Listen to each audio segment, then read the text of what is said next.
Eastern. In the meantime, check out the podcast section. Stand by to launch FanStream Sports. 3, 2, 1. Let's start. Hello, sports fans. Welcome to FanStream Sports. Nothing but pure sports. This is the JP Show. JP, it's so good to hear you back on the air. Stand by. Now, here's JP. All right, welcome into a Football Friday, but it's baseball season still. Yeah, it's postseason. Look at me. I got my Rays jersey on. How about that? Probably buttoning up makes the A look better, but whatever. But hiding underneath just for safety. Tampa Bay Lightning shirt. The team I know can play in the postseason. Yeah, covering my bets. That's how we do it here. You know, you gotta go with your strengths when you can. So welcome into a early edition of the JP Peterson Show. Rich Hollenberg's going to join us right off the top here. He'd be kind enough to take a little time out of his pregame duties here because they'll be going on the air here rather shortly. So we'll get Rich on to, and I said it yesterday, I need a dose of Rich Hollenberg because I'm so negative right now on this team as we went through yesterday. But we're going to get to the football.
Hello, hello, hello. I can't hear you guys if you can hear me.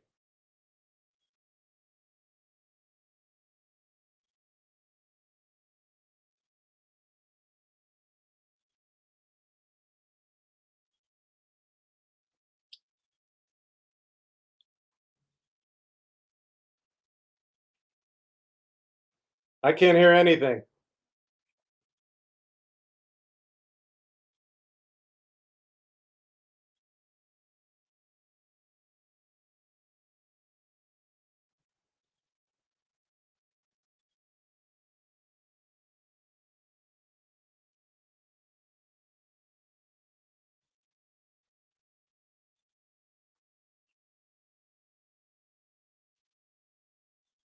One, two, three. I can't hear.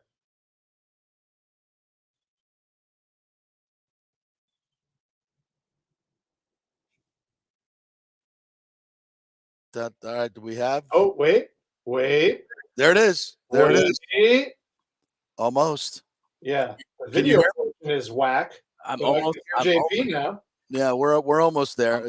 I'm halfway through to getting this. I'm getting this done. Technical difficulties for the JP Halfway Peterson in show. Nick's camp, and I'm halfway in JP's camp. There There we we go. are. Bingo. So, All right. There we go. I'm wearing Rays gear and you're wearing Texas gear. What's no, going I'm on? wearing Rays gear, my friend. There it is. What's the Texas shirt? Is that Longhorn, Texas? I covered the Big 12 in college basketball for 6 that's years right. now, Yes. so I pick up articles all the time. So hook 'em horns for this. I love the Rays camo hat. That's beautiful. I Yeah, love it. yeah. This is a little mojo for the morning for sure.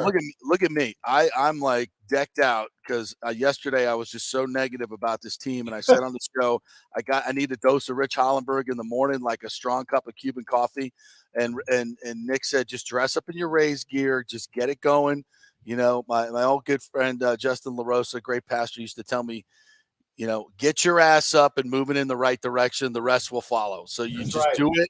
And here we are on the You took precipice the of first a postseason. step, JP. That's the most important one. The first steps are the most important.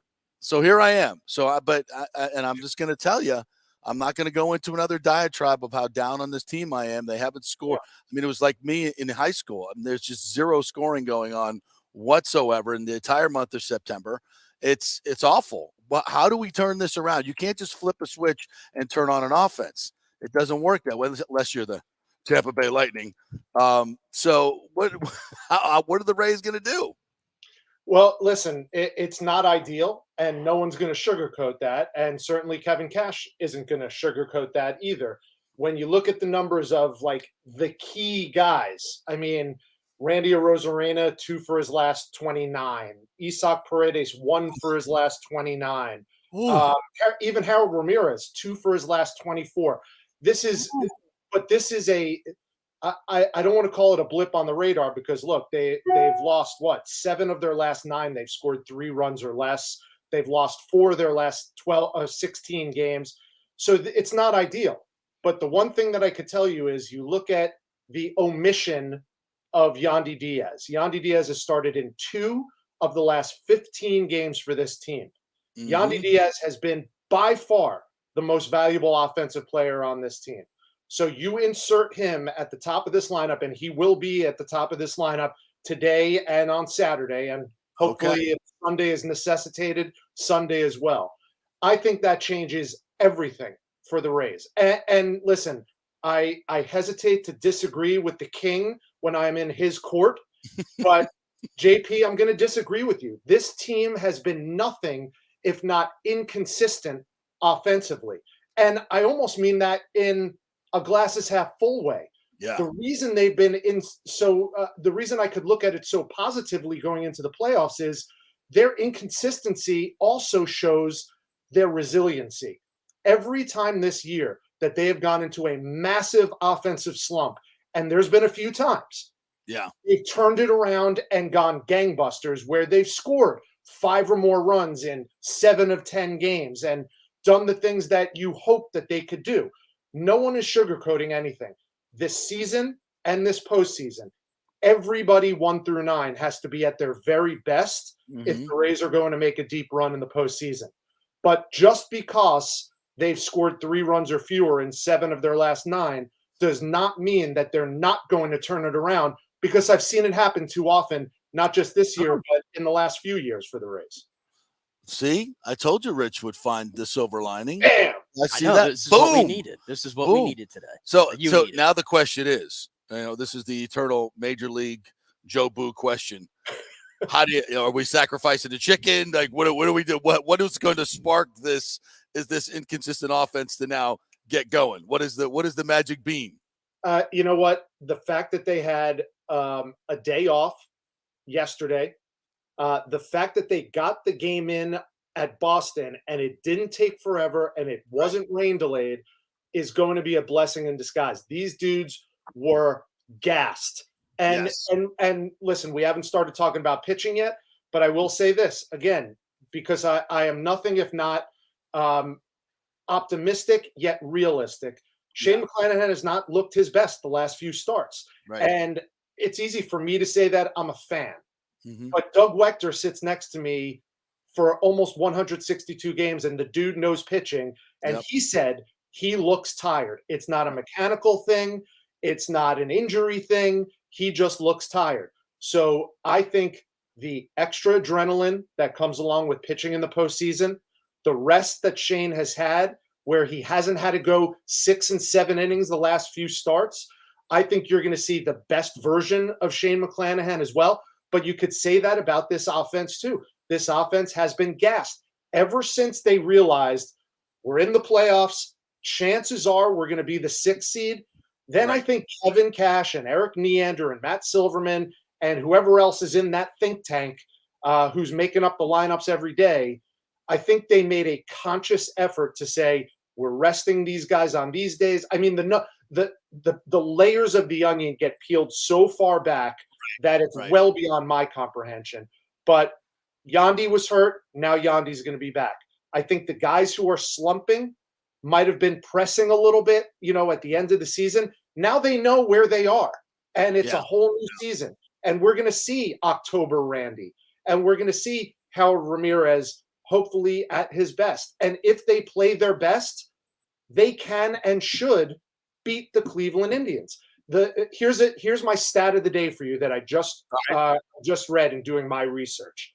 83% of Major League Baseball playoff teams in the last 4 years of playoff baseball, 86% of the teams that out-homer their opposition win. Now you're going, Rich, what the hell are you telling me that for? The Rays don't hit home runs. Guess what? The Cleveland Indians were second to last in Major League Baseball in home runs. So if the Rays win 1-0 and hit a solo home run from Randy Arozarena, we'll all take it. Hell yeah. The last 3 games in Cleveland were 1-run games. Do not be surprised if we're biting our fingernails off in the 10th and 11th inning, because these games are going to go down to the wire. The other bad side of things, to be honest with you, is the Rays didn't play well in 1-run games this year. They were a 500 team, 27 wins, 27 losses. But the Rays have playoff experience.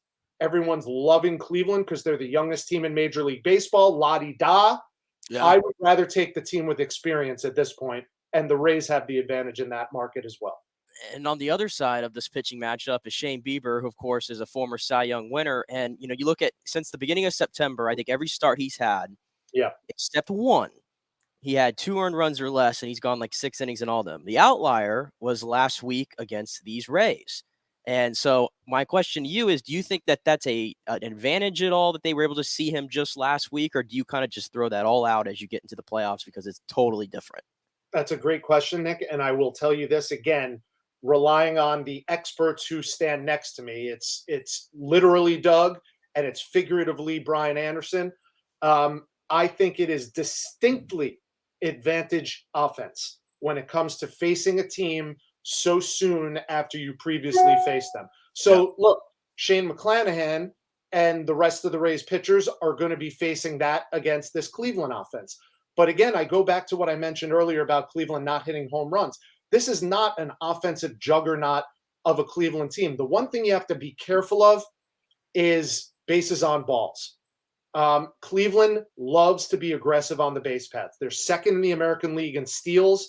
I think they have 4, if not 5 dudes in their 1 through 9 who have at least 20 stolen bases. So it's not just 1 or 2 guys that are racking up the steals. It's everybody in that lineup has the green light to go. Now, they like to get on base and they like to steal, but the Rays like to also. And the Rays have stolen bases better in the second half of the season than they have in the first half. First half, one of the major storylines was, oh my God, outs on the base paths, blah, blah, blah, blah, blah. That hasn't happened as much in the last couple of months for Tampa Bay. So I think, again, when you talk about advantage, like you asked, the advantage goes to the Rays offense against someone like Shane Bieber. And I think Shane is a terrific pitcher, but I think given the atmosphere and the experience, Shane Bieber's Cy Young, and I am not discounting it at all because the Rays made the World Series in the year of COVID. But Shane Bieber won the Triple Crown in a COVID year. He's still maybe a top 10 American League pitcher. I would take, given everything being equal, which Shane do you want starting game 1 for you? I want Shane McClanahan. I would agree with that. Rich Hollenberg joining us here, Bally Sports. Son, tell me a little bit about this pitching rotation for the Rays. Obviously, Glasnow is going to go in game 2. Do we think he's going to be backed up by Jeffrey Springs, or and then Rasmussen starts game 3 if needed? If I see an advantage to anything here for the Rays, it's certainly in starting pitching, especially if from what we've seen from Glasnow. I mean, he's vintage, 2020 Glasnow. He's been fantastic. So that's a huge boost to get him back. So how do you see the rotation shaping up? JP, I think what you said is the odds-on favorite idea for the Rays right now, for a number of reasons, right? You have a lefty, Shane McClanahan, starting game 1. You have a righty, Tyler Glasnow, starting game 2. And then if you don't know yet what Glasnow is going to give you, right? If he could be efficient and be effective in the strike zone, not go to a lot of, 3-2 counts, not walk a lot of guys. And again, This is not a team that walks a lot, the Cleveland Indians. I think that Tyler Glasnow could go 5 innings. Yeah. And then you bring in a Jeffrey Springs? I don't know if you do, unless the thought process for Kevin Cash and Kyle Snyder and company is you have a power arm from the right side in Glasnow, and then you go with a softer throwing guy from the left side in Jeffrey Springs. Jeffrey Springs has been the most pleasant surprise of maybe any starting pitcher in all of baseball this year. I don't even think the Rays anticipated what they were going to get out of him. So that would be a value add. It wouldn't be, well, we have to kind of force him in there. We got to get him some innings. The Rays have one of the best bullpens in baseball, and they are well rested. So if they need to use Jeffrey Springs, they will. But if Tyler Glasnow goes 5 innings and you could hand it off to a Jalen Beeks and then a Pete Fairbanks and a Jason Adam in some order like that, then you could save Jeffrey Springs and maybe use him if game 3 is necessitated. And then you have a Drew Rasmussen, Jeffrey Springs piggyback scenario. Embarrassment of riches. And it's what I always call champagne problems, right? Yeah. Rather go into the postseason going, man, we have so many good options. Which one do we use? Trust me when I tell you, the Rays brain trust has this all figured out ahead of time. They're just waiting to see how the scenario plays itself out for which trigger to pull. I don't know how much of a big deal this is or not, but I heard like yesterday in Cleveland, it was one of those, what it was described as a beautiful fall day in Cleveland. And of course, it doesn't look like that's what we're getting today. I think the forecast, what is it, like high 40s, low 50s, maybe some rain. If I heard correctly, I think they said this is still from this hurricane. So some of these bands that are like making their way across there, which is just crazy. But do you think that the weather has any impact on what either team wants to do, or maybe just not? Because obviously, like we've talked about already, both teams are not exactly big boppers here. Yeah, I don't know if it does. I mean, look, again, I'm not saying there's an advantage either way because the weather, affects both teams the same way. Right. Cleveland hasn't been playing in cold weather for the last month. It's just starting to get to that football weather now.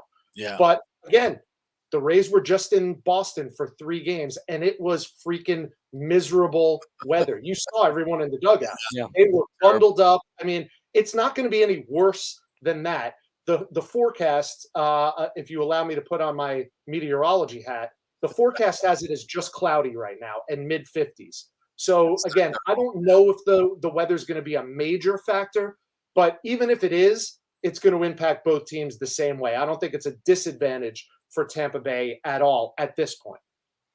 Rich, I think something that's probably underrated and is going to be maybe the most important thing in this series is the Rays defense, because as Nick was pointing out to me before the game, the Guardians. How many times, by the way, are you going to say Indians on the pregame show instead of Guardians? I said it on the pregame show last week. Everyone gets one mulligan. All of us media personalities, we get one mulligan. I've already used mine. So it's Guardians. It's so hard. So it's not only is it so different, it's just the worst name ever. But defense is going to be so important because they're a high contact team. They put the ball in play all the time.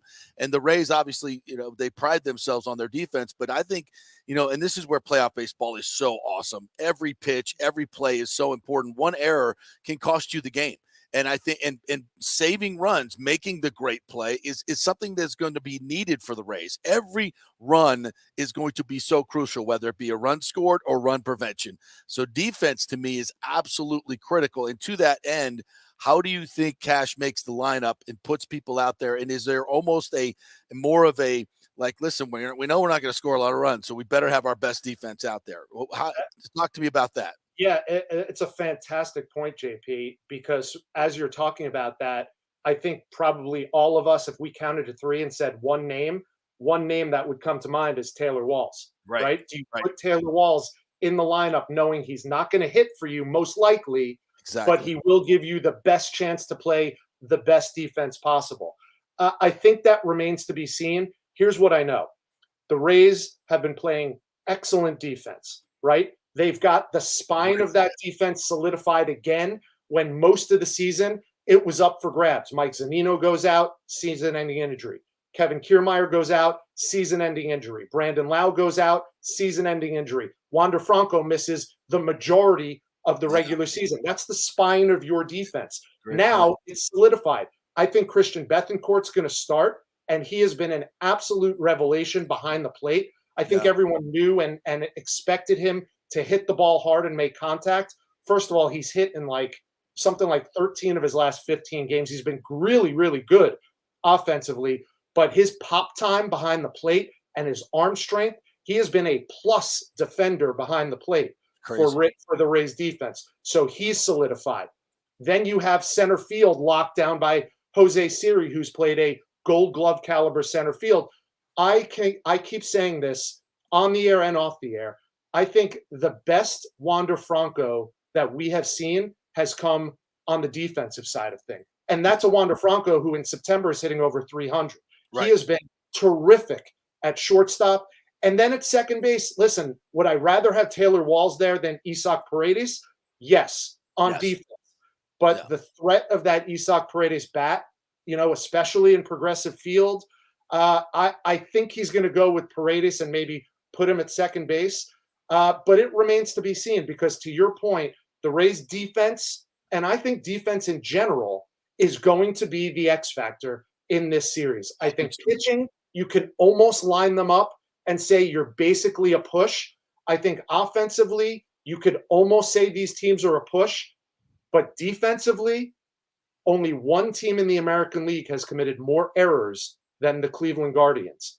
Only one team in the American League has a worse fielding percentage than the Cleveland Guardians. Yeah. We know how good the Rays defense is, skeptical as to how good Cleveland's defense is. I think therein lies the rub and why the Rays could win this series.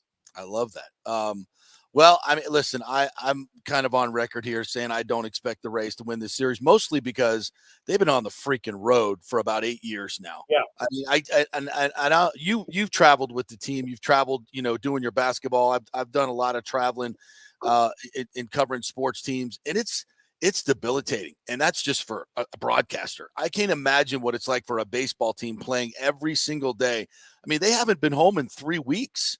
Yeah. And a hurricane went through, and we talk about, let's displace the Bucs, and they took their whole families and had time to button up their houses. The Rays haven't had any of that time. They've had to worry about all this stuff and then be on the road, and they're still on the road, and they ain't coming back anytime soon.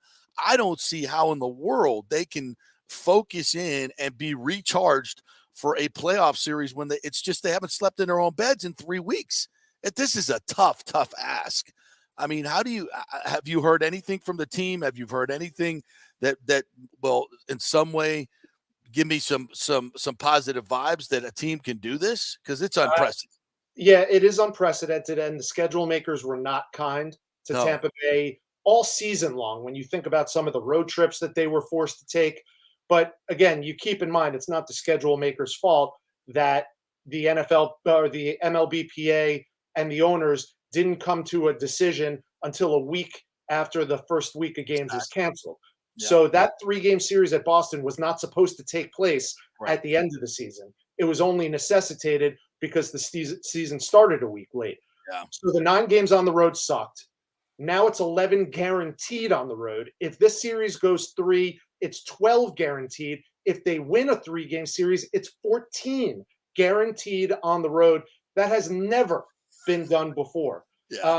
That honestly, guys, that's the biggest concern I have, because over the course of the last, I'll say 5 years, but really it's been ever since, Joe Madden took the Rays to the World Series in 2008, the Rays have made their hay as road warriors. They have been maybe, if not the best team, one of the top 3 best teams away from home in all of baseball over the course of at least the last 5-6 years. This year, they're 11 games under 500 on the road. So more than any number, offense, defense, pitching, it's that road record that causes me the most pause in determining, are the Rays ready to win 2 out of 3 games in Cleveland? It has nothing to do with Cleveland. It has nothing to do with the weather. It has everything to do with the bigger picture and kind of a treetops view of what the Rays have done on the road this year. It is so out of character for them to A, struggle on the road, and B, struggle in 1-run games. Yeah. Those are the 2 biggest things that give me cause for concern going in. All right, Rich, you've been very generous with your time today. I know you got to get to work, man. So thanks so much for giving us a little pep talk here this morning. We're excited. I'm going to be heading over to the watch party at Sparkman Wharf in Tampa. Yeah. So we'll be, hopefully we can see that little white ball in the sunshine. And here on Saturday too, right? Yeah, we will be watching the pregame show. You guys are live at what, 11:30? No pregame because it's a national game. Oh, we are postgame only. We are postgame only. But if you're a Rays fan and you know, I don't come on here and pitch and shill, but if you're a Rays fan, our postgame show is really the only thing you're going to want to watch. I mean, the national media pays such little attention to the Rays anyway that you know, you're not going to be satisfied with the coverage. So tune to Bally Sports Sun after the game. During the game, I think you're going to have a blast. John Shambi, Boog Shambi's a friend of mine. He's calling the game on ESPN. He is one of the best in the sport at calling it. What's that? Who's he working with today? Who's doing that's a good question. I don't know off the top of my head. Who's that? Maybe Eduardo Perez, maybe. I'm not sure if they work together. Yeah, I can't remember. I hope it's him. Got it on lockdown. He's the man. So the game's going to be great. Expect a close one. It's pucker time. It's playoff time. But we're all going to have a blast. We look forward to seeing you all in the postgame. I'm getting excited. All right, we will see you for the postgame. Thanks, Rich. Appreciate it. See you guys. Thanks. Rich Hollenberg, Valley Sports Sun there. And yeah, I wish they were doing pregame too, though. I want to see the pregame. Yeah, the national people are just nothing personal. Well, because they're great people and great broadcasters, but they just don't give a shit about the Rays. And frankly, you know, the rest of the nation doesn't care. So I get it. I did appreciate what Jeff Passan said, though. He was on like one of those CC Sabathia's podcasts, I think. Did you hear about the quote that he gave? No. He was talking about the Rays and Guardians series, and he's like, the one thing that I'm concerned about the Guardians is we've seen the Rays go in the playoffs, and they can be scary mother effers, is what he said. Yeah. And so and that's true. I mean, the Rays, I'm thinking in many ways, they're like that ant, that cockroach just won't die. Yeah. I always feel like they have that quality to them. Well, the owner anyway, certainly. I feel like they have that quality. Okay. It was a very good analogy you used, but yeah, they're like a cockroach that won't go away. Yeah, and I just think that helps them in a series like this. And you know, who knows? Who knows? I mean, you know, it's baseball, and that's the beautiful thing about it. I mean, anybody can beat anybody. You know, the bottom of the barrel can beat the Dodgers any day of the week in the game of baseball. You get a hot pitcher and a couple of key hits, boom, you win the game. But I do think, you know, when you match up these teams, what we said is important. It's the defense. The Rays have to play great defense, which is why I'd start Taylor Walls at second base and Itzhak Paredes as the DH. Yeah, it's probably why you're not going to see much Aranda in a series like this. And he hasn't really been hitting well either. I think he's like 3-4 his last 45, I think, coming in. So probably not much of him, but hitting is contagious. And really, it's not just a mental thing. When everybody's swinging and missing, it's so easy to pitch around the few guys who might be making contact. So when you get in a slump, a team-wide slump, it just exacerbates itself because even if you got two or three guys that are seeing it well, good pitchers are going to pitch around those guys or not give them anything to hit. So it just makes it harder on everybody. So that's why, we just got to find it. You just got to find it. It doesn't take much. When you got a pitching staff like this, you just need one, 2 outs, runner on second and third. You got to get that freaking hit, man. You got to get that hit. They've got to hit with runners in scoring position. If they can hit 250 with runners in scoring position, they can win the series. It doesn't take much when you got such a good pitching and you're going against a team that doesn't score a lot of runs anyway and has not had a whole lot of postseason experience. So, yeah, and it would be nice, of course, to have them, playing on the road, these young kids in a Tropicana Field environment that in the playoffs is very intimidating. That place is, when it's full in the playoffs, it gets rocking. There's no doubt about it. It's good. It's fun. It's the only time it's fun. But we ain't going to get that until hopefully games 3 and 4 against the Yankees. I hope we're on that track. That would be fun. That would be really, really fun. I know you'll find yourself in the building for that. I think you'd make it. I'll find a way. Yeah, I'll find a way to get in for a Yankees Rays playoff game. Yeah, I'll be there. Yeah, no question. But and it won't be on a press pass, but I'll be. Yeah, but I mean, you talked about hitting being contagious. You know what though? Major League Baseball actually handles the credentialing, so maybe we got a shot. No, we don't. No, but I mean, anyway, you talk about hitting being like contagious, though, and I mean, I'll say I saw some good signs, believe it or not, at the end of the season for some. I mean, Bethancourt obviously has been hitting well from the catching position, which has been a little bit of a pleasant surprise, I think. But I heard Mark Topkin talking about Bethancourt on Rick Stroud's podcast. Yes, I give attribution when I hear things and I say the stories, unlike a lot of other people in our business. I just steal it. And Topkin made a great point that the Rays brass went out find this cat. He had been playing in AAA for like 3 years and over in Japan and Korea. He hadn't even been in the big leagues for like 4 years. Yeah. And you go out and find a catcher who's good defensively and is giving you pop offensively.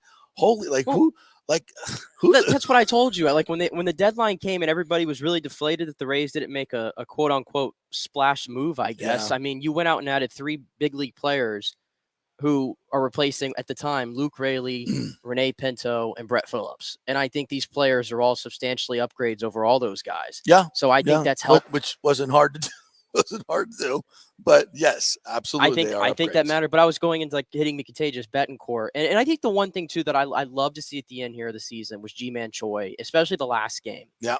Which I know a lot of people probably didn't tune into, but G-Man Choi had a homer, he bounced one off the wall, and he singled on a changeup too. And those are things that he has not done for majority of the second half of the season. So I'm hoping he kind of regains some of his timing because he's going into the playoffs hot right now as well. And we can't, and I think he's a big part of this because in the first half of the season when the Rays were clicking, G-Man Choi was right next to Yandy, the best hitter on this team.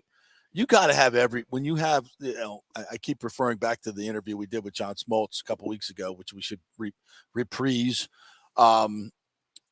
He kept saying this. It's like the Rays have no margin for error. Like you can't have guys go cold, especially in the postseason. The guys have got to step up because they've got so few guys that can produce. And, Rondo Franco has to be huge. Randy Arozarena has to be huge. And Yandy Diaz has got to be huge. I wonder if the national media will touch on that story of those two guys. We're winning the damn series. What happened? Right here from Mark Topkin. Randy Arozarena just walked into the Rays clubhouse wearing a new pair of cowboy boots. See, this is the stuff. Good fortune. You go. New pair of boots. There you go. The magic boots. There you go. Let's just dub them the magic boots right now. Yeah. Ooh, I'm actually getting some roster news here. Okay, good. As I look at the feed, this is a shocker. What? Javi Guerra got the final spot on the Rays roster over Chargois. What? Might be a little bit of a shocker there. What kind of analytic spin rate bull crap is that? Here, what? Over Chargois? Over Chargois, yeah. Huh? Yeah. Matchups. Trying to go into see matchups. If any, matchups. Yeah, I'm trying to see. We have to line up for tonight too. What is the name of that dude from last year? Oh, the right-handed hitter that only hit lefty fastballers. That was the only thing he could do. And he stepped up in the playoffs and hit a 3-run jack. It's Jordan Luplow.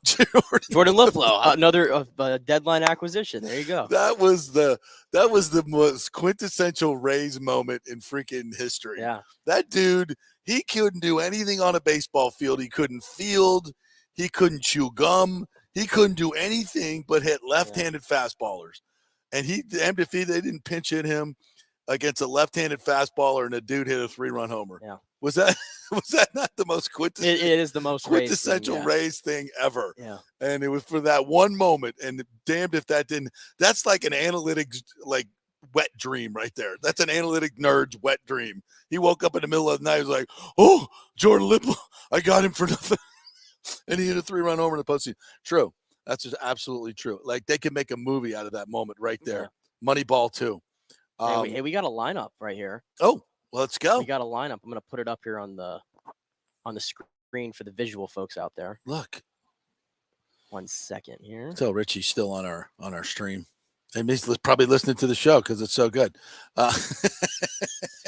While he does his research. Oh, there we go. We got the lineup right there. Yep. So Yandy Diaz leading off, playing third. Good to see him in there. Franco batting second, playing short. Arozarena in the 3-hole. Good thing they kept Diaz and Arozarena apart, so they don't have to stand in the. Come on.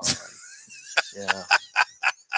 Let's see. Harold in the cleanup hitting DH. G-Man Choi, he does get the start at first base, followed by Margot and right, Bettancourt center, and there you go, Taylor Walls Second base. There we go. That's what I was saying. And Yeah. Ramirez is your DH. Yes. Yep. And yes. Jose Siri in center. And you got Itzek Paredes coming off the bench for a big bop when you need him.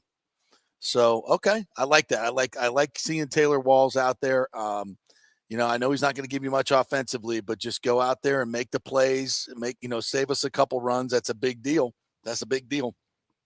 So, Harold Ramirez in the 4. Yeah. G-Man Choi, Manuel Margot. I tell you what, that is a hell of a defensive outfield right there. Arozarena, Siri, and Margot. Yeah, that's a great outfield. That's a cover and a up lot the middle, of ground. Wander and Walls. Wander and Walls, man. That's really good. Yandi's an okay third baseman. G-Man Choi. We're kind of average at the corners, but everywhere else we're spectacular. Yeah. So, and you got look, the big deal today is Shane McClanahan. If he's the Sugar Shane that we know and we saw in the first half, I love our chances today. But if he's not, and he's got extra rest, so this is a good thing. He's got how many days rest now has he gotten? Almost. He got an extra day of his normal outing, of his normal. So it should be extra 6? day and a half. It should be 5 or 6. Yeah. So that's good. That's going to help. Yeah. I think that's going to help a lot. Yeah. So a couple other little notes here. Looks like Rasmussen is going to be in the bullpen today, and he's going to be available. By the way, this is needed. all. Do your attribution. I did. I already started with Top Gun. Okay. All right. Good. Yeah. Expect Rasmussen to be in the bullpen for the Rays today, available when needed. Kluber as well. Springs pitch Tuesday, could be in the pen on Saturday. So, we've been saying, Rasmussen probably going to be the Sunday guy, but right now it's a 2-game series at the moment, and you have to just fight to get to that third game. And this game is this is huge. Huge. I mean, if for the Rays, on the road all this time, if you get that first one, then then Cleveland starts to pucker up a little bit. The young kids pucker up a little bit, and you can just go. And if you could take care of business, really, if you could take care of business in 2 games, and get home for a couple of days. Yeah. When does the ALDS start? Wednesday? I believe so. That's one thing. You said the kids there. I was listening to MLB radio coming in, and they were previewing this. I didn't realize this. They've had 16 rookies on their roster. Yeah. Cleveland. Yeah. 16, which is just. That's enormous. I mean, that shows you enormous. that shows you that Tito Francona, he's a Hall of Fame manager. Oh my God. You talk about getting the best out of talent. Yeah. He's every bit like Kevin Cash is, but you could almost argue they're like the Rays of last year. I mean, the Rays had more experience last year, yes, but the Rays had to go in with a lot of inexperience at a lot of positions, especially pitching. And it came back and bit them in the ass. And I think in this series, Cleveland has a lot of inexperience, despite the fact that they have some guys who have been there, like a Jose Ramirez, like a Shane Bieber. Their bullpen, there's a lot of great bullpens in the league. The Rays' bullpen's great. Cleveland's bullpen probably a smidge better than Class A is. He's phenomenal. Karen Chack, since he's gotten himself right, has been phenomenal. Yeah. So don't plan on any late inning comebacks. Don't plan on any 8th and 9th inning comebacks. Get the lead and hold it. Yeah. Get the lead and hold it. Well, I told you, I'm calling it right now. We're getting a home run in the first inning. Somebody, Yandy, Wander, or Randy is going yard in the first inning. Well, bet one of them. Go bet that. You Listen, can get about 800 to 1 on that. I'm not betting anything because last night I decided to bet for shits and giggles. And you know what I bet? For somebody to score the first touchdown of the game. And you know what? We didn't get any touchdowns scored during the game. So you know what? This is God telling me, Nick, you don't need to bet. If nobody scores a touchdown, is that a push? I don't know. All I know is my bank account is a little empty today. Who did you bet on? Oh, frick, I don't even know. Cortland Sutton. There you go. Cortland Sutton. And he was on my fantasy team last year. Awful. This is my fantasy team this year, thanks to you. So I had to thanks to his crappy drafting. I had to go out and get a waiver wire and just Deion Jackson. I called it yesterday. Deion Jackson got me 10 points last night in a game where he was by far the biggest fantasy scorer in the game, unless you're talking kickers. Deion Jackson got me 10 points.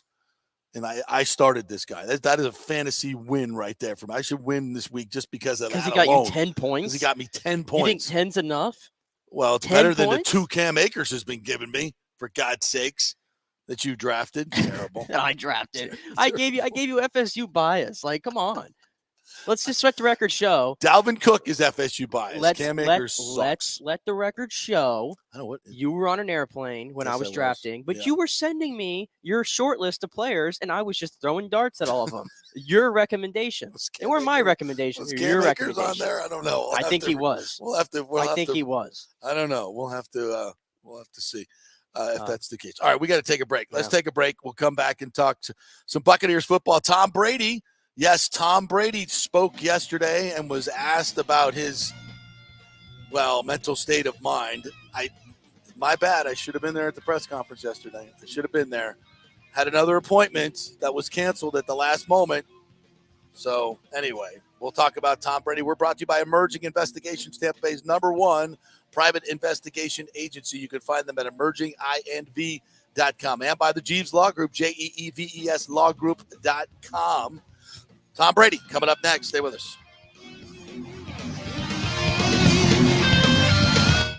Was your car totaled in an accident? Did your insurance company use Kelley Blue Book or NADA to appraise the value of your car? Chances are they didn't, and you got shorted maybe thousands of dollars. Call the Jeeves Law Group for a free case evaluation because your insurance company may still owe you money. 727-894-2929. It's a free call, so why not find out if you have a case? Insurance companies have been running this scam for a while, and most folks don't know if they've been shorted. Trust me.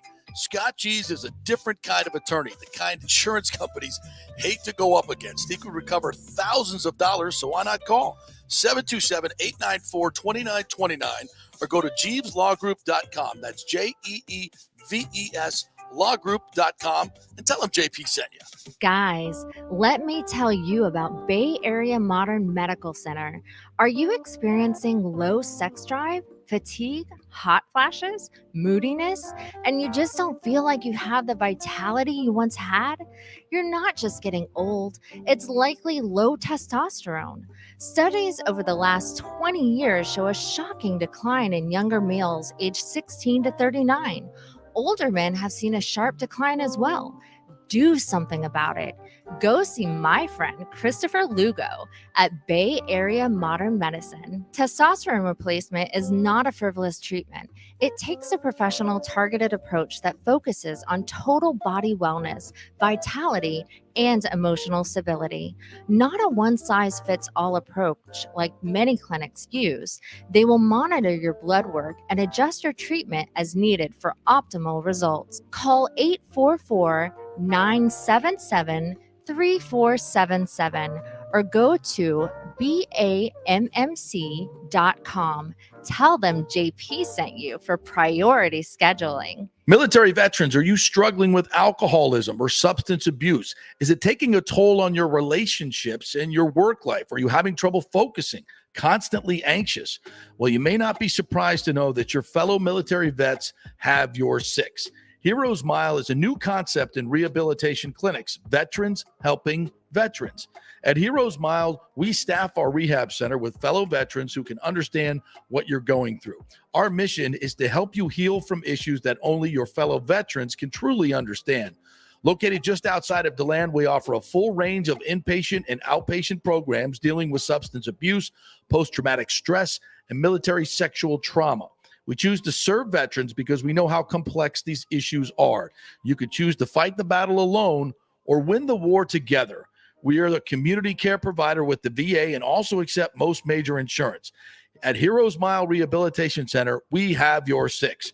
Go to heroesmile.com or call 888-VET-NOW-2. That's heroesmile.com or call 888-VET-NOW-2. Attention, if you are home shopping or looking for a refinance, and even if you already have the approval letter, you must call my man Scott Fitzgerald at American Mortgage Services. Scott has a brand new program available in the greater Tampa Bay area called the Community Advantage Loan Program. Get this, no money down, no mortgage insurance, no points, no origination fee, purchase or refinance, and loan amounts up to $647,000. Now, there are some application requirements. It must be a single-family home, 1 unit, primary residence, and have a minimum 640 credit score. The program only applies to certain neighborhoods, so you have to call to find out if you qualify. So call Scott Fitzgerald at 813-294-7595 or email him at scott@amstampa.com.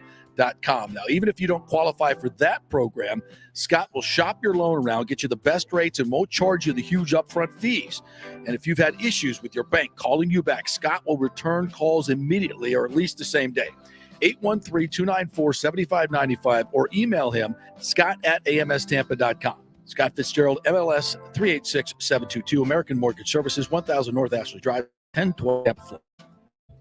JP here for Emerging Investigations, Tampa Bay's premier investigation agency. Do you suspect your spouse is cheating or involved in a divorce, that your spouse is hiding money, an ex-employee or current employee with suspicious behavior? Is there a criminal matter you need help with? If you need information you can count on, using the professionals at Emerging Investigations is a slam dunk.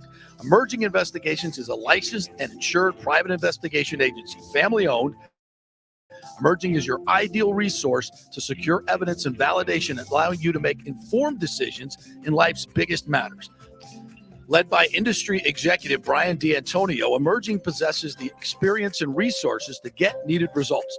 Emerging Investigations maintains an excellent reputation as a premier investigation agency. They are known for results. You're not just hiring a PI, but an organized, dedicated team using state-of-the-art technology. Their proven investigative methods produce crucial information used in criminal cases, insurance fraud, and personal injury claims.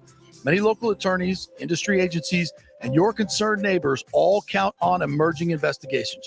Just go to their website, emerginginv.com, or call 813-291-FACT. That's 813-291-FACT-3228. Get results you can trust in life's biggest matters. Emerging Investigations. Coming back at you. Now, more with JP on FanStream Sports. It's only just begun. We got a lot of really interesting stories going on right now that only we could probably talk about, because we keep it real here on the JP Peterson show. Although I don't think Nick's going to want to talk about it, though. But it's see, I don't even know what you're talking about. Yeah, there's one story that like I know I want to talk about that we were just talking about, but there's also one before that you were talking about that I don't want to talk about. And I have a feeling it's what you're laughing about right now. Yeah. It's because, I'll just say it because I always do. Well, white, especially old white guys. Old white guys can't talk about race. Can't have an honest conversation about race in this country. We can't. We have no standing. I get it. I get part of it, but if you want to have a rational debate about race and media and things that are going on, and you want to have an honest debate about it, it would be very, very interesting. No question about it. And it's not just, the worst part about it is everything in sports now, everything in media, everything in politics, almost everything revolves around race. And it's just so absolutely debilitating. It takes away from honest debate in a lot of different ways. And it's just, hell, I mean, look at Kanye.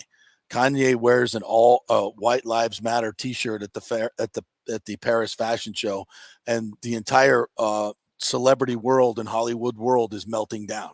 Kanye West was on Tucker Carlson, for God's sakes, last night. You want to talk about the apocalypse being upon us? Although Kanye, was also a Trump supporter as well. So, and we've gone so crazy in this country that you can't even have an honest debate about any of this stuff. And especially if you're a white person, you have no standing whatsoever to be able to talk about this stuff, which is sad. I mean, we're never going to get to a unified situation if that's the climate. And unfortunately, and we talk about this in terms of what's going on with a lot of different situations. And you were talking, the thing you want to talk about was Russell Wilson. And why is he getting so much hate from his former teammates? You remember there was actually people who came out and said he's not black enough when he was the quarterback for Seattle. And it was the defense that carried him. And Richard Sherman last night was just destroying him. I didn't get to see it because thankfully my cable was out. Richard Sherman, it wasn't really most. You were lucky, by the way. You were very lucky. Some of us that had you right about the game were not so lucky. Yes. But anyway, Richard Sherman, it wasn't more so last night.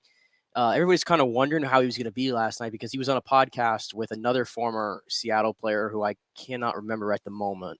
And they were talking about how Russ seemed to have always gotten the credit for everything and that it wasn't justified. And, it's just kind of odd because that's the quarterback. You don't hear things like that being said. But also, I know what's the problem also, here? Richard Sherman is definitely one of the more outspoken guys, and he's going to tell you like it is. Yeah. With Russell Wilson, it's hard for me to get because I'm a big Russell Wilson defender, and I love Russell Wilson. Yeah. And I felt like Seattle had so many chances where they could have just gone into a rebuild, and really it was Russell Wilson keeping them afloat, getting to the playoffs, taking them to the playoffs. This was long after the dominating games was there. Yeah. And last year it came crumbling down. They shipped him to Denver, and let's not act like he played well last year. By the way, people were talking last year, what's wrong with Russ? He doesn't look the same, especially after the hand injury that he came back kind of a little early from. With that being said, last night, and you said you didn't see much of it. No. I was following it on Twitter. At some point, it's like you can blame the coach all you want, and of course he got his fair share of blame. But it's just Russell Wilson, honestly, last night. I don't recognize this dude. I don't recognize this dude from a playing standpoint. It's not the Russell Wilson I knew. The last time I saw Russell Wilson play, this was week 2, I think. He looks to me like he's not moving the way he used to move. He does not move out of the pocket anymore as much, and I think that's part of it. And that was his whole game. That's what I'm saying. I think right now he's in the pocket now and trying to be that traditional passer, and that's not the way he plays. Nope. He is definitely an ad-lib kind of guy and want to roll out and see if he can make something happen. That's where his biggest plays happen. He's not doing that. And what's crazy is the week prior against Las Vegas, they lost the game. They found something offensively a little bit, and he had his best game of the season, and he was kind of doing that kind of style of play. Last night there was just maybe Nathaniel Hackett's trying to keep him in the pocket, which is just a disastrous idea. It wouldn't surprise me, but then again, you got to make the throws. It's like he's so late on his timing. That's the problem. And last night, that has a lot to do with new system, new players. It honestly does. It's so hard for a quarterback to trust new receivers and know where they're going and be able to anticipate last night, throws. Have you seen the play yet at the end when they were in overtime? No. It was 4th and 1, which by the way, it's 4th and 1 inside the goal line. They're going for it instead of kicking the field goal this is an overtime, which I get that. Go for it. You're right there. Win the game. Yeah, but it's 4th and 1 and you're lining up in shotgun. I don't know what Nathaniel Hackett's thinking there. It's 1 yard. You can't get anything done through the air most of the night. I don't know what you were thinking, but that being said, give him credit. The play was right. KJ Hamler is wide ass open. I mean, he's walking into the end zone, and Russell Wilson doesn't even look his way. Hamler's over here, and he's like literally putting his hands up, like I'm wide open. And Russell Wilson's just looking straight to his left, just following like Cortland Sutton or whatever. And he throws, and Cortland Sutton's being guarded by Stephon Gilmore too. That's all over the quarterback. It's all over the quarterback. Yeah. And KJ Hamler immediately took his helmet off and slammed it and shouted into the air, and he was pissed. And after the game, he was just asked about it, and all he said was, "I could have walked right in." Yeah, and it's what it is. And I just everybody can see it. I hate when guys are like, it's a team game. Look, say it. I just think though this is a deeper thing with Russell Wilson and why this could go south is for whatever reason. There's a disconnect between him and I think players and the rest of the league. It's going to be interesting to see how many Broncos players stick up for this guy. Well, you told me he's getting ripped by his former teammates on Twitter. Oh, everybody's just coming at this guy from all angles. And I think what part of it is, I think it's his image, not the fact that he's a good guy. It's like he tries to be, I think he's trying extra hard to be Mr. Goody Two Shoes and be by over the top. Yeah. And just the way that he acts when he's out and he's wearing his sunglasses, and him and Sierra, they go to these events and they kind of have this. To me, it comes off as like we're better than you. Right. That's what it comes off as. And he probably doesn't mean for it to be that way, but that's what it is. And then just everything from the weird commercials. Last night after the game, it's like nobody wants to hear you go Broncos country, let's ride after you get off the press conference last night. Yeah. And he still did that. And because he wants to be overly positive. But it's just there's a disconnect there. He's sticking to it.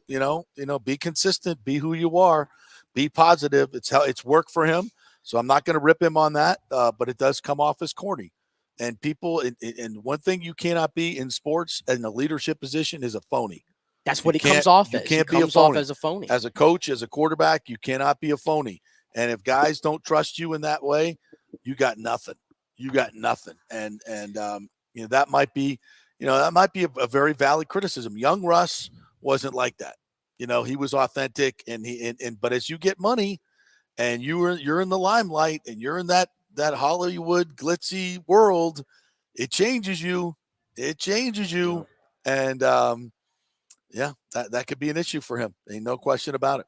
All right, let's get to Tom Brady yesterday. Speaking of being in the fishbowl, Tom Brady obviously this week had announced that he is getting divorced, something we alluded to many months ago, a couple months ago when he took his sabbatical. And well, I said I was hoping to get over there and ask him a question about this, but was not able to do that yesterday. So here's the press conference, and I guess the local media decided not to ask about it. So, or did in this way. Here we go. Hi guys, how you doing? And I take the blame for this. How's your shoulder feeling after some rest yesterday? Shoulder? Good. Feels great. Thanks for asking. I'll be there Sunday. I'll be there Sunday. When you look at the high level and you continue to play at 4 games into the season now, does that kind of reaffirm to you your decision to come back to play for a 23rd season? I just enjoy, playing with the guys that I play with, and I think the biggest reason to come back is, the guys that I'm in there with and represent the organization and try to do a great job. How challenging has the season been in particular, trying to keep a singular focus on football and be all in like you always are? The challenge of this particular season with everything else that's going on. I think, football always has its challenges in different ways for everybody at different times. So, it's work and everyone has different challenges. You deal with it the best way you can. At some point, you guys, I know you only ran 8 times or something, you got behind, so you had to. But you're not that was it. That was the question. Especially on first down. Here we go. So until that really comes around, it's going to be challenging to try to, put up the 30 points a game. You can't throw it every down, right? Yeah. Well, I think you always got to try to stay balanced, over the course of the season. And a few games we've done a better job. We just have been getting behind quite a bit, and it's been frustrating that we haven't performed very well early in order to keep us, more two-dimensional. But when you're one-dimensional, it's tough. And I think we, even last year, we just kind of fall back to the passing game because, we're successful with it. But at the same time, you got to play with the lead, and you got to, keep the other team playing both. So, we're going to try to work at all those things to make us a better football team for sure. Byron talked about the importance of having all your guys out there on offense, if you will, just because it's been so much in and out of receiver, even though Sunday was kind of a losing effort. How much did you gain from the reps of all of them out there at the same time? That's important. I think we are trying to get everyone out there so we can build on certain things. And, I think that when you have those guys out there, obviously there's great players. They're going to make a lot of plays. So Mike's going to make a lot of plays. Chris is going to make plays. We just got to keep doing it. I think it's, 2 and 2 is not where we want to be. Got to do a lot of things a lot better. I know you're not one to make excuses, but you also are all about consistency in your preparation. How much of your preparation getting high, having to suddenly evacuate last week, and you're doing all those different things that you wouldn't normally do, and also how did the jet skis make it this time?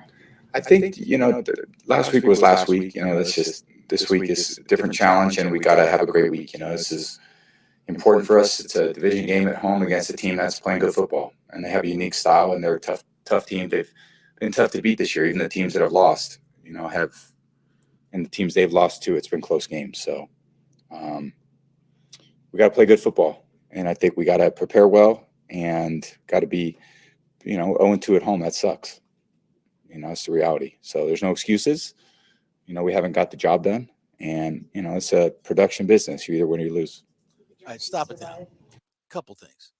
That's the old Brady. That's the whole Brady. It sucks. It's not good enough. We got to be better. This is the first time I think I've seen the old Brady. He came in, he walked in with a cocky smile, that cocky Brady smile, answered the question about the shoulder. Thanks for asking.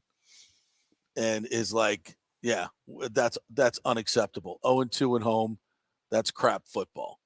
That's the Brady I know and love. And I'm telling you, as this moves forward, this divorce situation, he's got, the kids taken care of. He took the time off to get all that. Now it's moving forward. He knows where his life's headed. And by the way, there's tons of reports about, well, not tons, but TMC's reporting that this has been going on for a long time with them.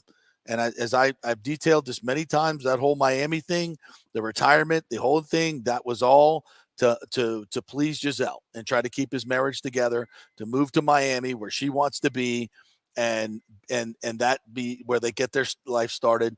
And he literally probably went against a lot of his inner loyalty feelings about doing that to the Buccaneers organization and playing that little game, and then finally decided, like, you know what, this is bull crap. I'm coming back to play for the Bucs, the team I committed to, and that was the end of it.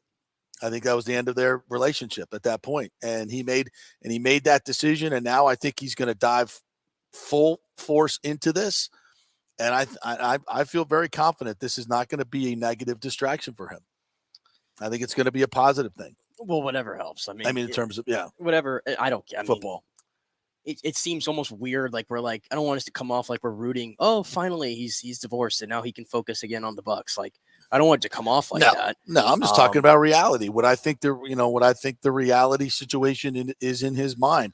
And I take a lot from these press conferences and watch their demeanor and how they're talking. And to me, this feels like a guy that is a little bit more clear-headed than what I've seen.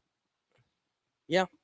That's just my opinion. That's just my opinion. Yeah, I mean, if you go back and watch some of his New England press conferences before he got here, definitely the asked about the injury. That is a typical Brady response with the smile, exactly, and everything. Yeah, and the we just got to be better. We suck. Those are the typical Brady points right there. I like it. I like what I'm seeing. Continue. Yeah. Nobody had to swim out and get them in the bed or anything? Luckily. What exactly have you seen out of this Falcons team that make them so difficult to go up against?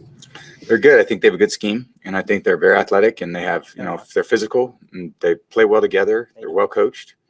I think their offense does a good job with their defense, but a good complementary football. They run the ball a lot, so therefore the defense, isn't out there as much. So they're doing a good job. I mean, they're a very different team than the one we played the last few years.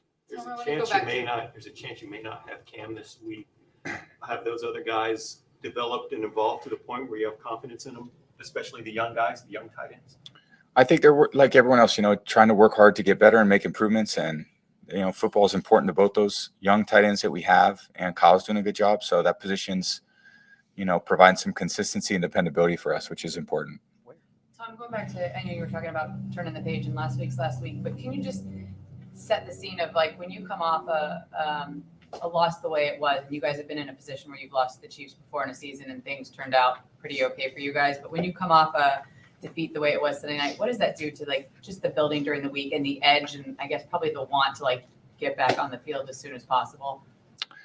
Anytime you lose at home, I think it's, every loss feels horrible for a certain period of time, and the faster you can learn from it and move on, the better.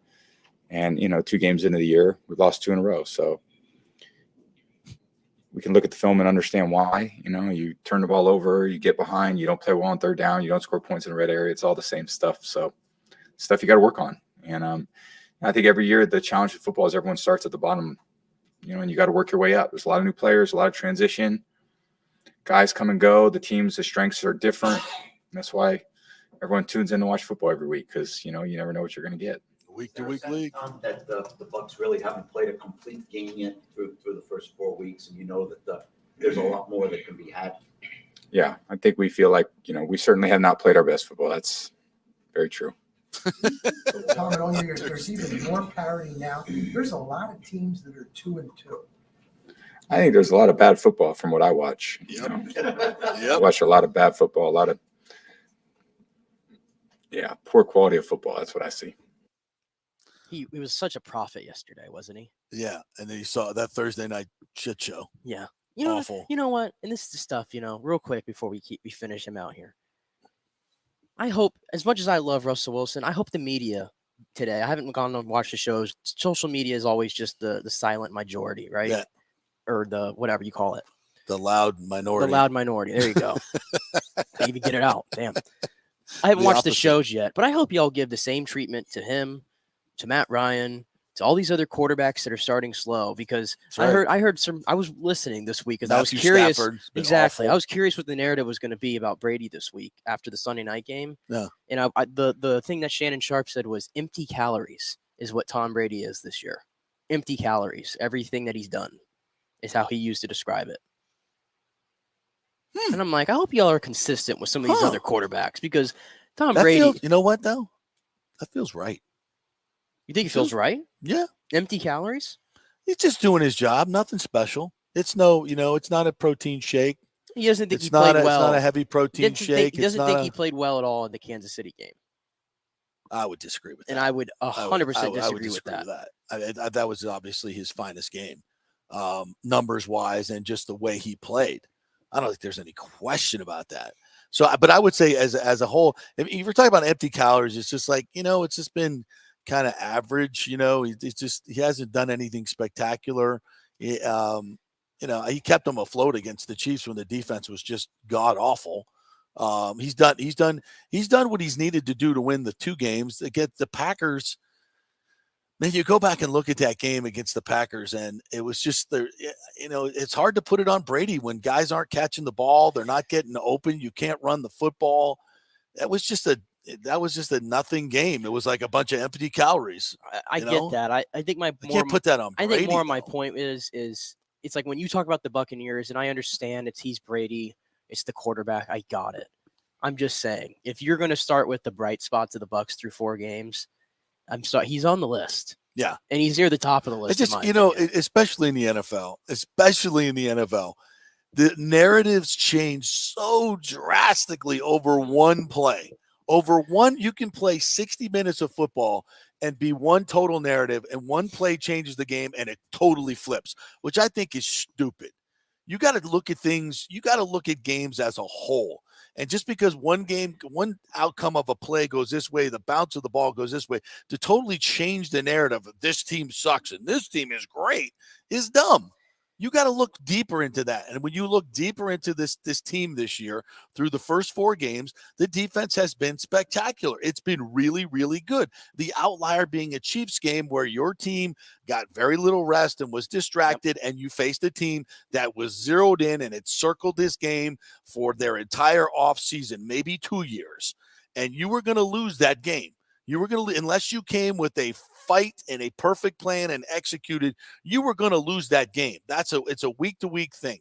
And so far, this is what you got with the Bucs. You got a team that is inexperienced on the offensive line in terms of their connection, and they're building something right now on the offensive line, and it is a work in progress in the run game. It is. And they cannot run the football right now. That is a problem. When you came into a season saying that we're going to run the football more, and that's our plan, right?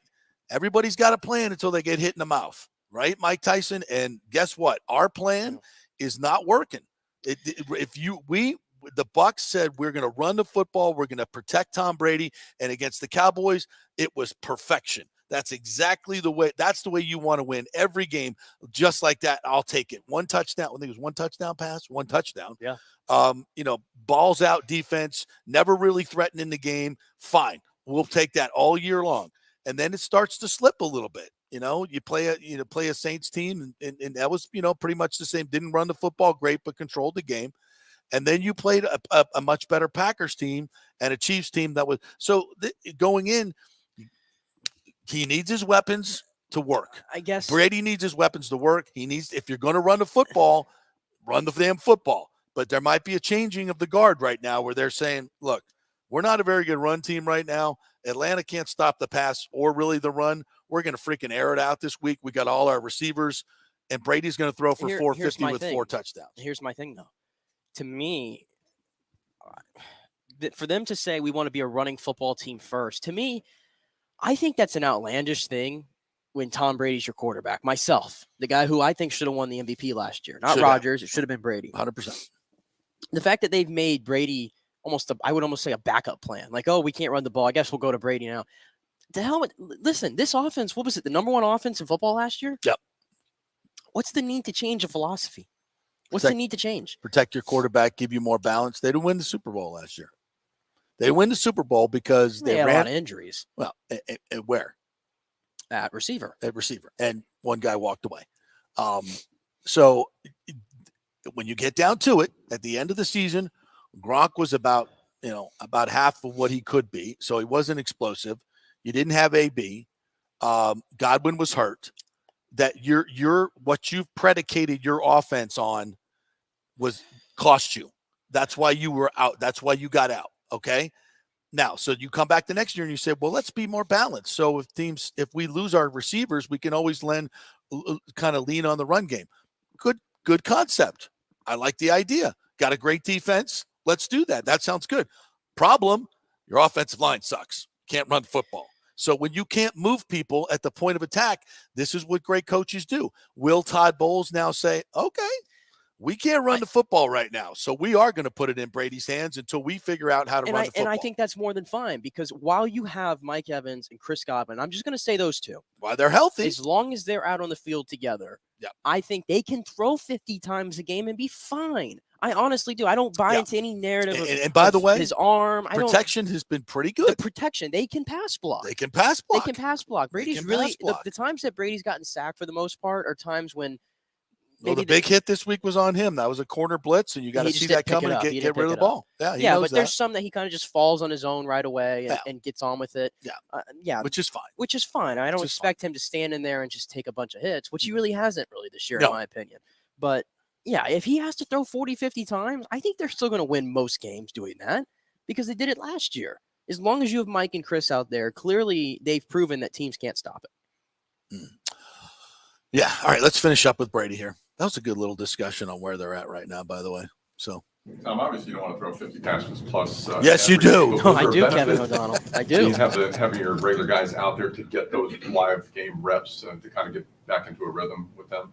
Yeah, I think it's really important. It's the more you're doing stuff together and working things and going through reps and the practices and the games and live competition, the better you're going to be. So I just played with a lot of guys over a long period of time. It was only my third year with Mike and Chris, especially, and there's other players that Cam, Leonard, and we're just, there's a lot to learn. It's a tough sport. There's a lot of coordination that goes into, an offense and defense and special teams and getting everything right in order to consistently win. Probably talked about learning from losses. What did you learn from those two losses against the Packers and the Chiefs?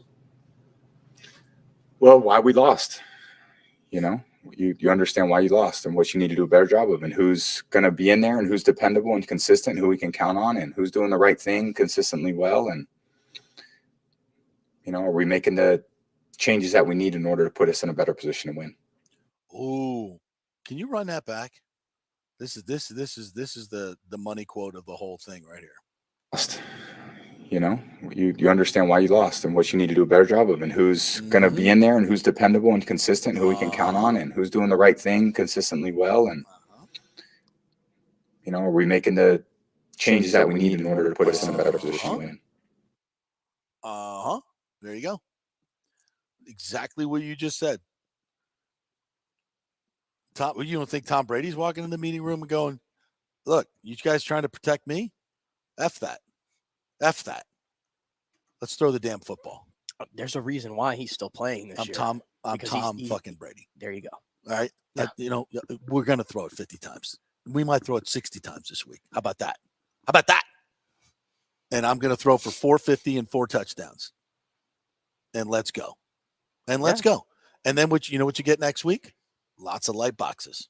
You want to run the football? Much easier to run it with 6 in there than 7. Yeah. Sometimes 8, because when they know you're going to run the football and you're in those running situations and you're predictable in the run, guess what? Nobody can run the football. Yeah. So let's be a little bit more unpredictable. Let's set up the run with the pass. That's way this is going to be a more balanced and more effective attack. I get it. You don't want him dropping back. We got, new center. They're pass blocking just fine. I mean, Gedeke gets beat badly at times. And yes, we still need to do a little max protect. But that's what you've got, a guy in Brady with an arm that is still elite. It's elite. And you have elite receivers. You can put 2 or 3 guys out in the pattern and max protect, and he will find a gap. That's what I'm saying. Like, he'll find a gap. We haven't even taken the quote unquote training wheels off of Brady this year, which is weird to say. Well, they haven't had the receivers to do so. No. And he's got to know where his guy. But even with see that what being he said said, there is we got to know who's in there, who's dependable, who I can trust. He's talking about Russell Gage. He's talking about Julio Jones. You can't trust him yet because he's not dependable. He's not there. And and they're watching the tape like we are. They watch the tape where Brady ducks under the rush for once this week, gets out into the open. And Julio's running down the field man to man, and he throws it to the middle of the field that's just wide open. And what does Julio do? He stopped. As he just doesn't have it right now. He stopped because he didn't know. He stopped because he didn't think Brady was going to escape. No, I think he stopped because he couldn't get there because he didn't play after that one. Well, that may be true. That may be true. But that can't happen. That's a 50-50 ball down the field. That's Tom getting out and making a play. And you got it. That's what you're paid for, Julio Jones. You're going up against a third best corner and you're one-on-one, and I throw you a 50-50 ball deep. You better go freaking get it. He's disappointing. Yeah. You can't sugarcoat Julio Jones. Absolutely. He's very disappointing. Very disappointing.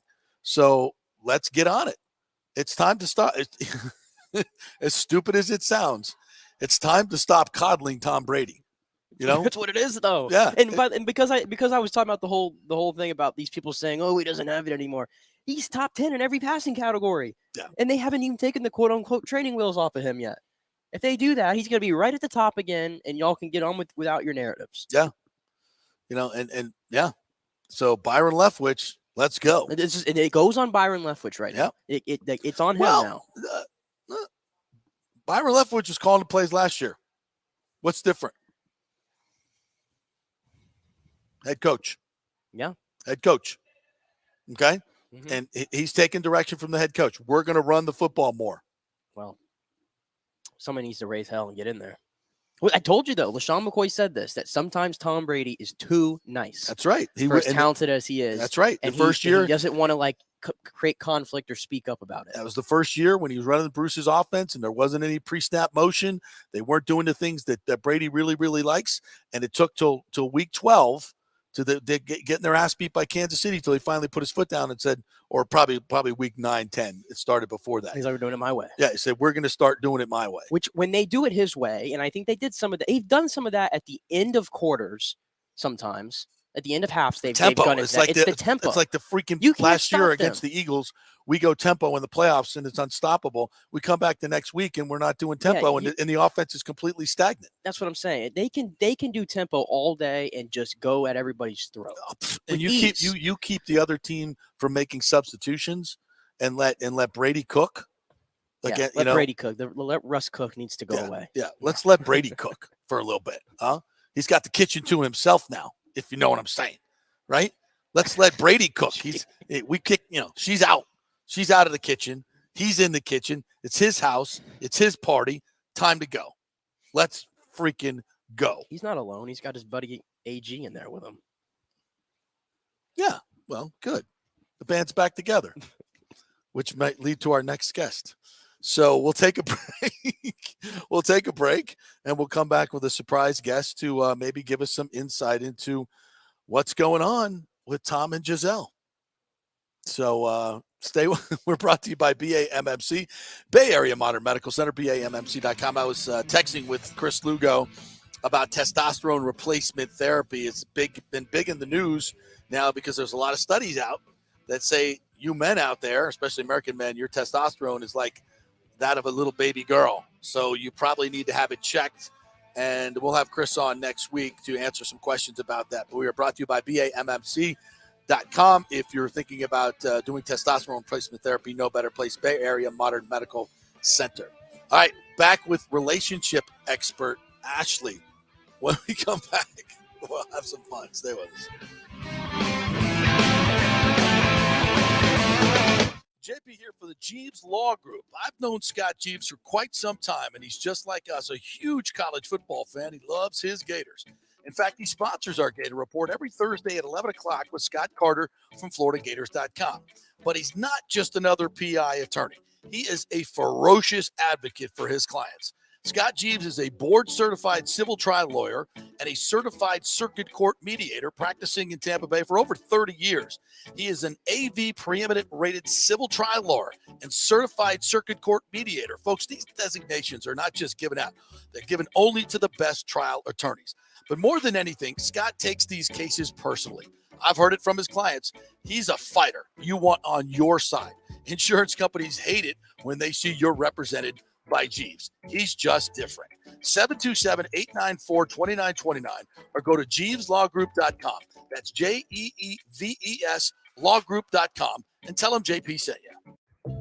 JP here for Emerging Investigations, Tampa Bay's premier investigation agency. Do you suspect your spouse is cheating or involved in a divorce, that your spouse is hiding money, an ex-employee or current employee with suspicious behavior? Is there a criminal matter you need help with? If you need information you can count on, using the professionals at Emerging Investigations is a slam dunk.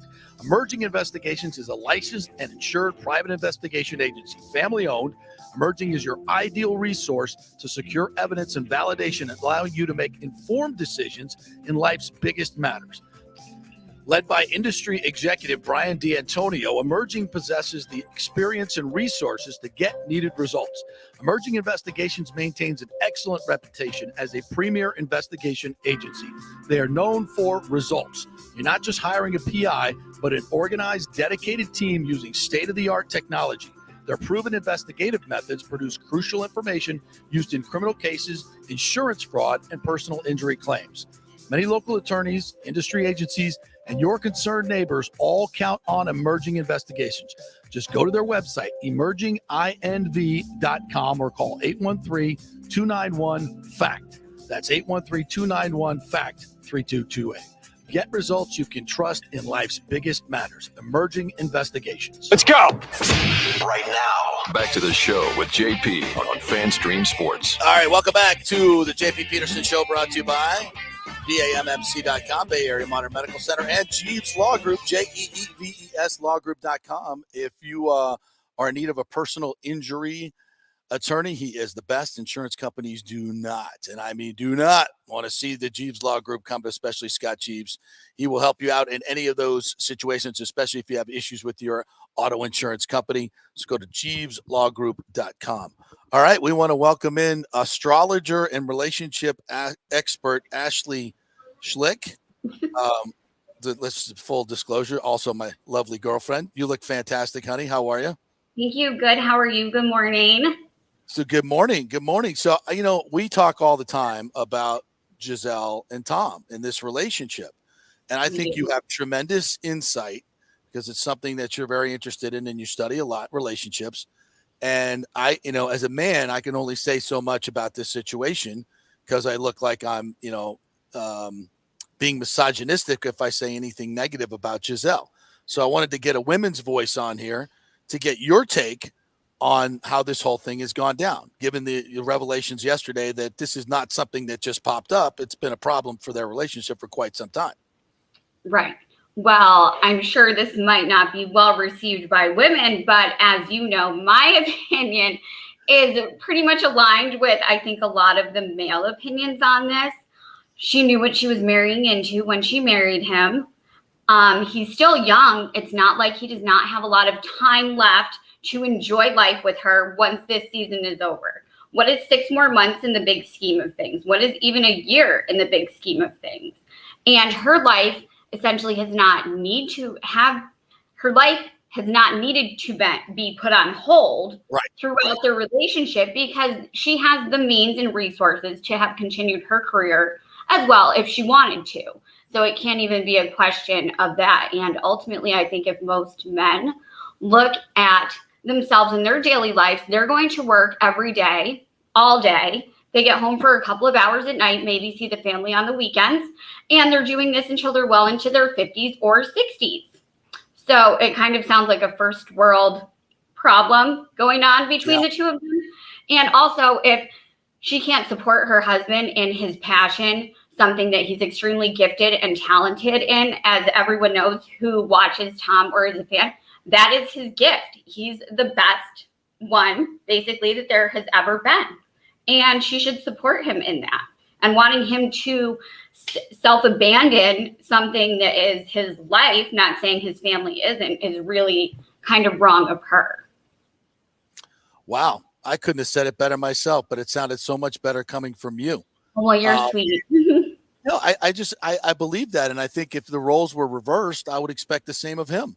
And some people may say, well, she's put her modeling career on hold. Well, I just saw her on the cover of Vogue magazine or whatever that was. And she's been doing things while they've been married. I don't think, maybe not full on, and I agree with you. It's not like, other situations, like regular situations where, okay, she's home with the kids and she's working all day, cleaning up the house and cooking dinner, that sandwich waiting. I'm sorry, but I don't think Giselle is cleaning up the house and, packing the lunches. I might be wrong. I'm sure she's not. I mean, at times maybe, but I'm sure she's not, once again, means and resources. And ultimately, once again, maybe I'm old school, but I think we'll go with 85%, and this is just a generous guess. But even nowadays, if a parent has to be at home with the children, it's going to be the mother. The man's place is in the working world. The woman's place, historically speaking, and I mean, I think it still kind of is now, is at home with the kids if someone has to be home with them. Unless that parent has a more lucrative job than the other parent, the mom's home with the kids, plain and simple. No, but I like your original point is she knew what she signed up for. Absolutely. You're going to be Tom Brady's wife. This is what he does. He is a football player and he's the greatest to ever do it. And I think we all can agree that this is going to be his last season. I mean, everybody that knows anything about football, I mean, he could play on because he's still, his arm is still there, but I just sense that, this would probably be his last year and one more year. I get it. And, Tom has talked a lot about wanting to be a better father and be there for his kids. So it's not like he's like, F you guys, I'm going out to play football. I think he's been very conscientious about that. And in his time when he doesn't go to OTAs and his off season is his off season. I'm with you. I think in the grand scheme of things, I would have expected more from my spouse, whether it's, genders being whatever, just in the situation. If you have someone who can do this one more time, it's not going to be forever, right? For Tom. When he gets another catastrophic injury, an ACL or a bad shoulder injury, he's done anyway. He's never going to, and like you said, he's got the rest of his life to be dad and husband. I'm not trying to he's in incredible shape. So it's not like, once again, 6 months is going to make or break him or his dedication and duties to his family. He still has everything ahead of him. And I just think it's incredibly selfish of her to divorce him over wanting to give his career that's unlike any other one more shot. Yeah. And, I don't know. I haven't really seen him be distracted. So I think there's a lot of Bucs fans that feel the same way you do. And I just wanted to hear it from a woman's perspective, how you look at this whole relationship. By the way, you are a great astrologer as well. Have you looked up Tom's full moon coming on Sunday? No. What's that? Full moon Sunday? Here on Sunday. No, I do have to look up Tom's birthday and see what characteristics go along with that. And also saying too, he could potentially be feeling calm about this because maybe it is a relief to him, depending on what these past years have been like. I mean, if she's been riding him hard and just going at him, this could be really relieving for him, regardless that this is happening. I said this today, watching him on his interview yesterday. He walked in with a little bit of cocky Brady that I've seen the last couple of years that I haven't seen so far this year. I think that he has been dimming his light. Oh, I like that. Yeah. And now that he's, it's filed, it's public, maybe he feels a little bit freer now. It's like, okay, this is where my life is headed. I've been through this before. I've been through a breakup before. The kids are taken care of. She's in Miami. We're here. It seems to me that this would be make him a little bit more clear-minded. Would you agree? I absolutely agree. No matter what the ending of a relationship, is terrible for everyone involved, but there can also be a lot of freedom and a lot of peace to be found in it, especially if being in that relationship was tumultuous, stressful, draining. You had to pretend to be someone or do things that you wouldn't normally do in order to maintain it. And now he can come back and be all that he's meant to be because he's able to. I could not agree more. You're so smart. You're so Thank smart. you. Well, thank you for the women's perspective there. I really appreciate it. And Absolutely. and maybe we'll have you on next week to give me. I want you to look up their signs. Brady's sign and whoever. Like in this week, he's playing against Marcus Mariota. All right, so we'll have you look up the two quarterbacks' astrology signs and tell me, and we'll handicap games by astrology. How's Perfect. And no matter what, I think the Bucs are going to win this week because big weights lifted off TV's shoulders. that? I love it. I love it. All right, thank you, Ashley, relationship and astrology expert. Appreciate it. You give me too much credit. Great, you look great. Thank you, honey. I appreciate it. So there you go. From a woman's perspective. I think that's valuable. If I felt the same way, I think there's a lot of guys that have felt the same way, but probably didn't want to say it. And there you go. So now you have it. All right, we'll take a quick break. When we get back, Charles Fishbein is pinch hitting for Pat Burnham this week on our FSU report, brought to you by Italiano Insurance. Give them a call at 813-877-7799 if you have any questions about your home coverage. 64% of you do not have enough coverage on your home. That's what we know. So find out if you're one of those folks by calling him at 813-877-7799. Charles Fishbein from the Osceola will join us next to talk Florida State, NC State. Stay with us. Quick.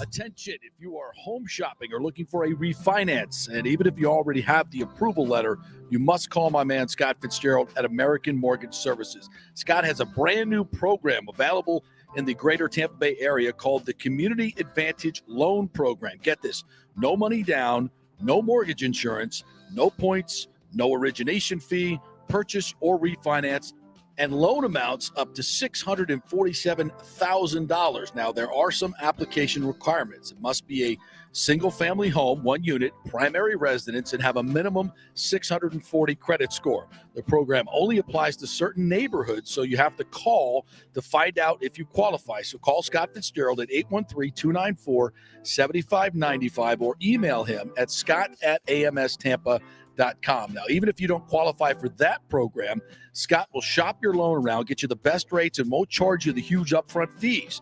And if you've had issues with your bank calling you back, Scott will return calls immediately or at least the same day.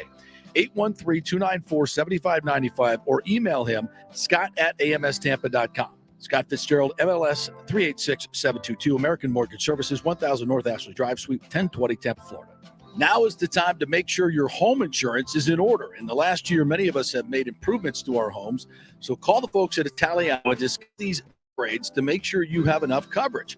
According to a recent report, almost 64% of homeowners don't have enough insurance on their home, which is their most valuable asset. Also, a great time to make sure you have flood insurance. Even if your mortgage company does not require flood insurance, your home could still be at flood risk. Another big item as we enter hurricane season is making sure your pool enclosure is added to your policy and there will be no issue at claim time. That happens a lot. So call your friendly agent at Italiano Insurance to review your policies today. 813-877-7799 or ItalianoInsurance.com. Hey guys, Serena Fazan here for the Gold and Diamond Source. Are you looking for the hottest trends in men's jewelry? Ladies love to see men spice it up with something cool from the Gold and Diamond Source. Whether you're looking for a gold chain, fashion rings, even a pre-owned Rolex watch, or thinking about getting engaged, there's only one place to go. Go see my friends, Julie and Steve Weintraub at the Gold and Diamond Source for your one-stop jewelry supercenter. It's never been more important to shop local and support the businesses that support our amazing Tampa Bay community. None better than the great folks at the Gold and Diamond Source, 3800 Ulmerton Road, or online at goldendiamond.com. Ladies and gentlemen, let's rock. This is FanStream Sports with JP. All right, welcome back to the JP Peterson Show, brought to you by Jeeves Law Group, JEEVES lawgroup.com.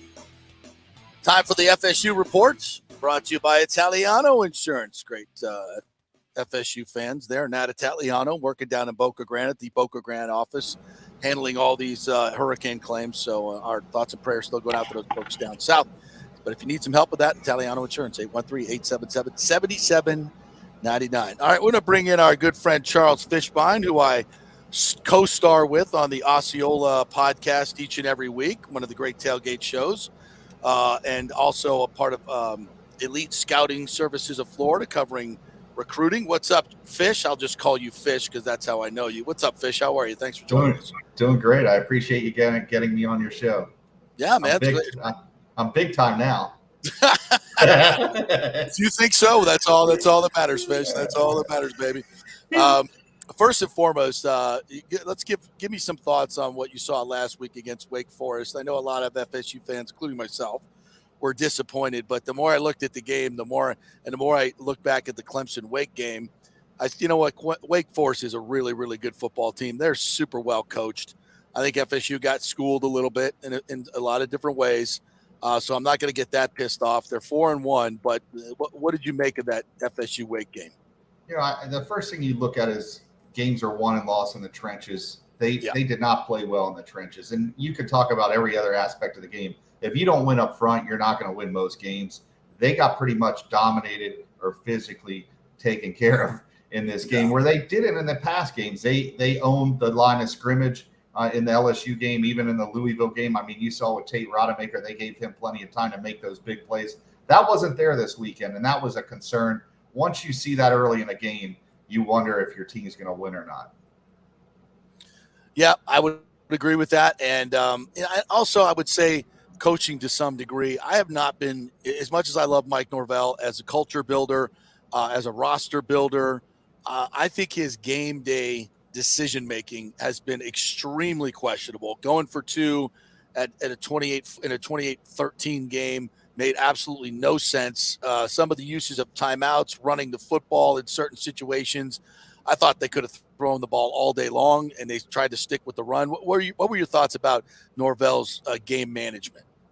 I think you see this type of coaching all over football. I saw it last night in the Denver Bronco game. I mean, you got a third and 3. All you need is a field goal. You can run, or you run the clock out, and they're throwing in the end zone and throwing a pick. I just don't know if these coaches are under so much pressure now that their decision making gets skewed a little bit. But there's times that, listen, I think he does a great job of scheming up the run, and I think he's done a lot with what they have. I do think they are limited offensively. When he was at Memphis, he liked to use a lot of 2 tight ends. He liked to use certain type of packages that he hasn't been able to use at Florida State. So a lot of it's he's schemed it up. There are moments of the game that you see that you do have concerns, but I think that's something as a coach you could grow out of as you get older. I mean, people forget, even Saban started at Michigan State. He learned a lot in all those years. He didn't just go to Alabama. And I think sometimes fans, everybody's a professional now. You know that. So anytime a guy makes a mistake, I could do it better. And I just think that that's something that individually as a coach, he's going to get better in game day situations. Coaching's the least of his issues. To me, honestly, I do like a lot of the stuff that he has done offensively and created and schemed things up for Travis and that offense. And I don't want to overreact over the Wake Forest game because I saw some good things and of course we saw some bad things. But against a quality opponent like that, you take out a Robert Scott, you take out a Fabian Lovett, and of course Jared Verse not playing the entire game. Is it just an example of when you're still playing those quality opponents right now?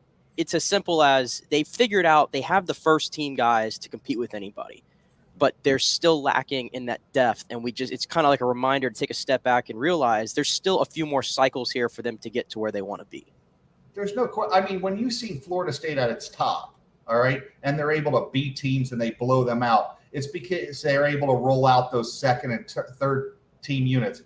Let's be honest, college football, there is a lot of parity. So 22 on 22, anybody can really beat somebody else, all right? Even you see it at any level, at all the levels. When Florida State's at that top level and they're able to roll in that second teamer, and that's an NFL first-round pick, the other team gets beaten down. Florida State's not to that level. You know, Norvell still needs to get it to that level, But you know what? It may take another cycle or two. And I think fans have to be patient to understand that you don't win these games with that first team unit. It's that second, third. You roll in bodies. You've seen it. You guys have been Florida State fans. You see them roll those guys in. You have Devontae Freeman, you bring in a Carlos Williams, or you bring in a James Wilder. Those guys are better than the starters on the other team. We always laughed about how Miami always said our backups were better than the starters, but that's why Miami had success, Florida had success, FSU had success.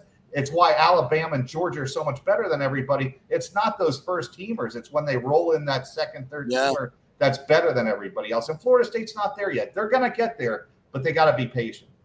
Charles Fishbein joining us here from the Osceola and Florida Elite Scouting. You do a lot of recruiting work, and I read something yesterday, or actually heard Johnny Wilson talk about this. Johnny Wilson, who's I think lead or second in the ACC in yards per catch. This guy's a monster, and he said that nobody wanted him when he was in the transfer portal. He's 6'7". He can catch. I mean, I would literally throw that ball up to him on every freaking play, and they can't tackle him either. How the hell does this? How do your recruiting people out there and other coaches not be all over this guy when he got in the portal? I mean, God bless Mike Norvell for getting him and using him. Maybe don't use him enough, certainly in the weight game. But how did that guy slip through? I mean, he's unbelievable. Yeah, I mean, 6'7" is kind of hard to hide. It's like, it's hard to hide a 6'7".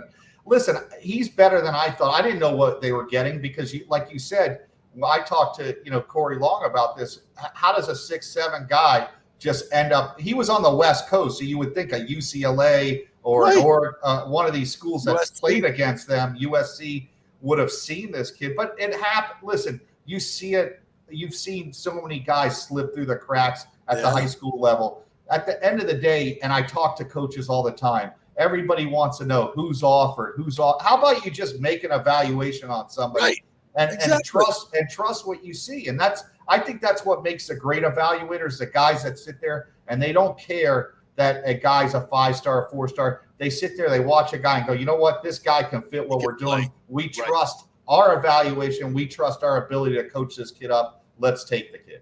Yeah. Well, we got more time. I want to bring you on and talk about the state of recruiting, but we're doing FSU, NC State here. So tell me what you see when you see NC State play. I think they've been a little underwhelming from what was expected. They've got a lot of seniors on defense. That defense I thought would be a little bit better, but it's still pretty damn good. What do you see in this matchup for FSU? Yeah, I mean, if FSU could eliminate the mistakes, this game's going to come down to mistakes. It's going to come down to field position. It's going to come down to defense. It's going to come down to special teams. FSU, they got to be even though Fitzgerald struggled, they're going to have to count on him in this game. There's going to be a point at this game where it's a 4th and 15 on the 30, and Norvell can't sit there and go, oh, well, I'm going to go for it because I got to get 15 yards. Those 3 points you can't leave on the field in this game because it's going to become important in that second half. You don't want to chase points in the fourth quarter that maybe you could have got in the first half. I think that's absolutely true. It's going to be a close game, and mistakes and missed field goals will be definitely a difference maker in this one. What have you seen from Devin Leary, who came into this year as a possible first round in the NFL, one of the quarterback college, really hasn't shown it. And I think a lot of it is because he's missing his favorite receiver, and maybe the people around him weren't as good as they were last year. What are your thoughts? Yeah, I was surprised because I got to see him live last year against University of Miami, and he tore them up. I really thought he was one of the – if you could say there was 3 guys, Sam Hartman, him, there was maybe 2 or 3 guys, Van Dyke. 2 of those guys are struggling. What's the common theme between Van Dyke and him struggling? He doesn't have Rambo at Van Dyke. This guy's missing guys that really helped him last year to make that offense. And you know what? Once teams also have film on you, I always say this, listen, it's difficult for guys. They usually peak out their sophomore or junior year. That was my concern with Jordan, is that guys peak out at a certain point because these coaches have so much film, so many angles. They find the weak spot in this guy's game. And that's the thing, is Leary has to adjust. People have adjusted to him. That coaching staff's going to have to adjust to what they're seeing. And I think he could still have success this year. But I thought NC State was a potential to win the ACC this year because when you have a quarterback, it settles everything. You see what's happened at Florida State this year. Once you have a quarterback, it makes a coach's job a lot easier.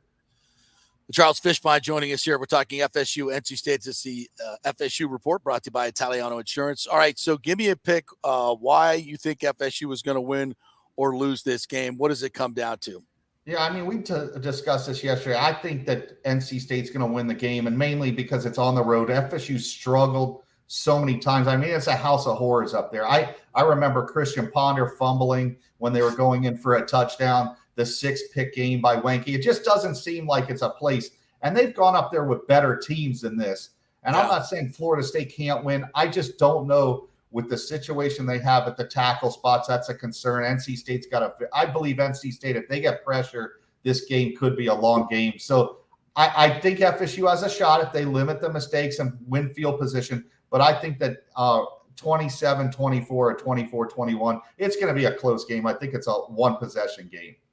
I would agree with you there. I'm also picking NC State to win this game in a close one because I think a missed field goal is going to cost FSU a couple of mistakes here and there.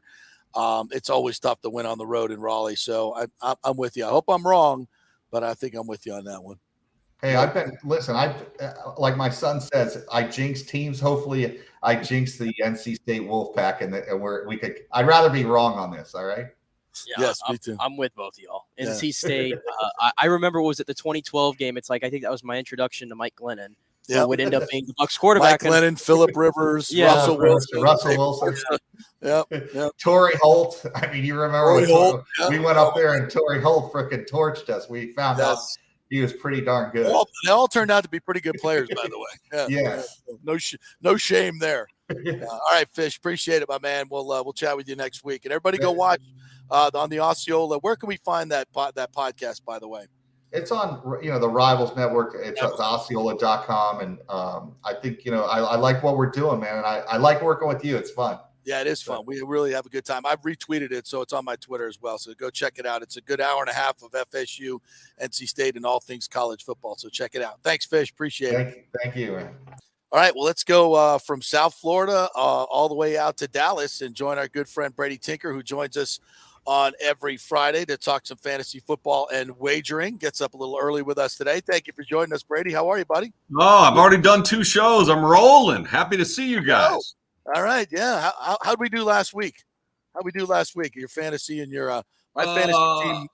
Okay, the one league I care about, I'm still struggling in. We scored the most points we scored all year, and we needed 6 is all I needed out of Devontae Williams. 6. He got to 3 and then snapped a leg or whatever it is he did. So once again, I took it in the shorts. Is fantasy football harder this year? Absolutely harder. Yes. And that's why I would tell fantasy football players who are sitting here this week at 1-3 or 0-4, you're not done yet. If you look most likely at the bottom of your league and the top of your league and points scored, the differential is not that great. Yeah. And the injuries are just amassing everywhere. And it is very hard. Defenses look way ahead of offenses. It's finally starting to turn a little bit, right? The unders won in the first 3 weeks of the betting world over and over and over again. Every damn game was an under. Your Tampa game this week is an under, by the way. Yes. But for the most part, it's starting to turn a little bit. But fab bucks or getting everything done in free agency is ultimately important. I did tell you about the Cowboys backup running back, right? You did not put the Cowboys running back in. Did not do that. No. Okay, good. But I threw Damian Peterson there though, and I got rewarded. But I just agree with you. I think I'm done. Brady. You're toast. I think I'm toast. You're not. Listen, I'm playing with no quarterbacks. Here are the fantasy tips that I gave out this week for the 1-3 and 0-4 teams, which included my most prized league, me. And that is start making a few trades right now that can get you around bye weeks 6, 7, and 8. You can't afford bye weeks. And then trade any depth that you have, because most of us have some depth, right? You got the backup, which people think, oh, that's no big deal. We all know it's a big deal. Trade a 3-for-1 or a 2-for-1 to reinforce your starting lineup right now. And you're going to have to make some moves, which I've already done. I've made 2 moves to get around bye week 6, 7, and 8, and I'll deal with the rest when I get back into the hunt. So those are a couple tips I was giving people who are struggling, but I just don't think it's over for fantasy football players. I'm in Dynasty, and I went all in, so my picks have dwindled, and everybody's injured or underperforming. So I think I'm going in a quick rebuild. I'm literally playing with no quarterbacks, Brady. No, none. Well, also, waiver wire pickups are going to be huge, right? Like I did this, so I'm going to pat myself on the back because, he actually drafted my team. My partner here, Nick, drafted most of my team, and it's here we awful. So I just blame Here him. we go. But when I do something right, so I went on the waiver wire and got Deion Jackson. I mean, it sounds like a lot, but I got 10 points last night, and that's 6 points more than Cam Akers has been giving me all year long. Yeah. So here's a dude that was on the practice squad to begin the season who, Jonathan Taylor got hurt. I'm looking, well, this guy's he's their best runner between the tackles. He's going to get some touches last night, and damned if he didn't give me 10 points. Yeah, he looked all right. The problem is this quarterback is so bad that everybody's still playing run. Yeah. So all right, what do you want to talk about? All right. So let's talk about the Bucs game against the Falcons. They're 9.5-point favorites. I don't even know what the total number is. 44? 46.5 was what I had yesterday. It may have gone down a little bit. I think maybe it's 40. It depends on which book you're looking at, but it might be 45.5 right now. That one for me feels tall. I got some good things for you. Falcons are the only team in the NFL right now that is 4-0 against the spread. The Falcons are 4-0 against the spread. Yeah. So, but the Falcons are bad. They're not terrible like we thought they might be, but they're bad. So there's almost a due factor coming there with the Falcons covering the spread. And then I look and the spread is 10. I'm like, 10 in a game that I think is going under bothers me a little bit. I'm going to tell you why that's not a problem. And here's why. The Falcons can't throw the football. Not at all. They don't even try. Don't really try. And I don't think Patterson is down. And I don't think Pitts is going to play. And Pitts is hurting as well. This is one of those spreads that is just. And here's the other thing. We've been talking about this all morning. Brady's back. This whole thing, and I saw him walk into the press conference yesterday. He's got that cocky attitude. He did to me. He has all year long, and it's because this thing is finally over. Everybody knows he's getting divorced now. Right. The attorneys are doing their thing. He's got everything straightened out. He knows where the rest of his life is going, and it's not with Giselle, who's been on his ass for 2 years now. And he's got some clear thoughts about where he's going. And I think also the Bucs have realized they can't run the damn football. So stop trying to coddle Tom Brady. And they're going to throw the ball 50 times this week, and they're going to torch this Atlanta team. They're going to put up 35, maybe 40 points. And I see this as a rout. I think it's 31-7. I think it's 38-10. I think it's a rout. Here's what I wrote this morning for Sportsbook Confessions, our gambling show that's 6 weeks out of the gate. That's pretty hot, by the way, with David Sharapan as a rising star in the gambling industry. I wrote, Tom is 10-0 outright against Atlanta, 9-1 against Atlanta versus the spread in his life forever. He has red ass about a lot of things. His bitch wife, the fucking Chiefs, Julio being the pussy that everybody knows he's been for the last 3 years and not suiting up to play, and Gronk won't return his phone calls. All of those things have Tom properly pissed. And then he got a nice warm-up in the second half of that Chiefs game, which doesn't mean nothing, where he began to sling a little bit. He began to say, I've got to start taking this shit on me a little bit more. And he looked really good. And so mop-up time for Tom last week, I think probably was effective, where he was like, you know what? Like you said, I'm over this shit. She's leaving. I'll get the kids half the time. Everybody gets divorced. Just because I'm Tom, it's not going to happen to me. Yep. And I'm moving on. And here comes Atlanta. Oh, we worried about Atlanta? No. I'll cover the 10. I still think it's the under. I think Atlanta has trouble scoring any points. I think after your front seven got run over by Kansas City, they're embarrassed because they're better than that. And I think even though this is a running football team, it's a running football team in Atlanta now without their best running back, with a couple of kids who looked decent last week, and with a quarterback who just will tuck it and head for the hills. So I think you guys will stifle this run, and 31's good number for you guys to score, and about 6 is a good number for them. And I like the under in this game, Tampa covering in the under. I like where you're going with that. Yeah, I was going to bring up this game. This one is an intriguing line. Cowboys at the Rams. Rams are a 5.5-point favorite. It is indeed. And I don't know if I'm buying into the Cooper Rush hype a little too much, because I like what they're doing, but I like Dallas's defense. Yes. I hate the Rams offense Rams right are now. awful. A 5.5-point favorite. I think. I think that's a good one. You're exactly right. And, they threw I asked Dave about that this morning. I said, explain this line to me. This should be 2.5. And he's like, there's probably not as much thought behind this line as you think, Brady. They threw, when the books don't know, they throw a 5 number out there. He's like, when you see a 5.5 number, they don't know, and they're looking for us to move the line for them. Well, this game started out at 5, went to 5.5, back to 5, back to 5.5. This game ain't moving. So people still don't know. Here's a couple things on Cooper Rush and what they're doing. They haven't been behind in any of these 3 games. So Cooper Rush ain't putting up 320. He's barely putting up 220. He's running the offense properly. Mike McCarthy has stuck his fist into this thing and said to the offensive coordinator, I'm helping or you're fired. Okay. And so what you've seen is a lot of 12 personnel with their primary tight end, and I'm blanking on that right now, out for a game or 2. They went with a lot of 12 personnel, 2 tight ends and a fullback. And they lined up 8 guys and said, we're running. See what you can do about it. And even last week, the Cowboys had 69 yards rushing, their worst rushing game. But you know what? They ran it 23 times, meaning we're going to keep doing this. We're not giving up on this, which their normal offensive coordinator gives up after 5 bad runs, and we're going to wing it all over the place.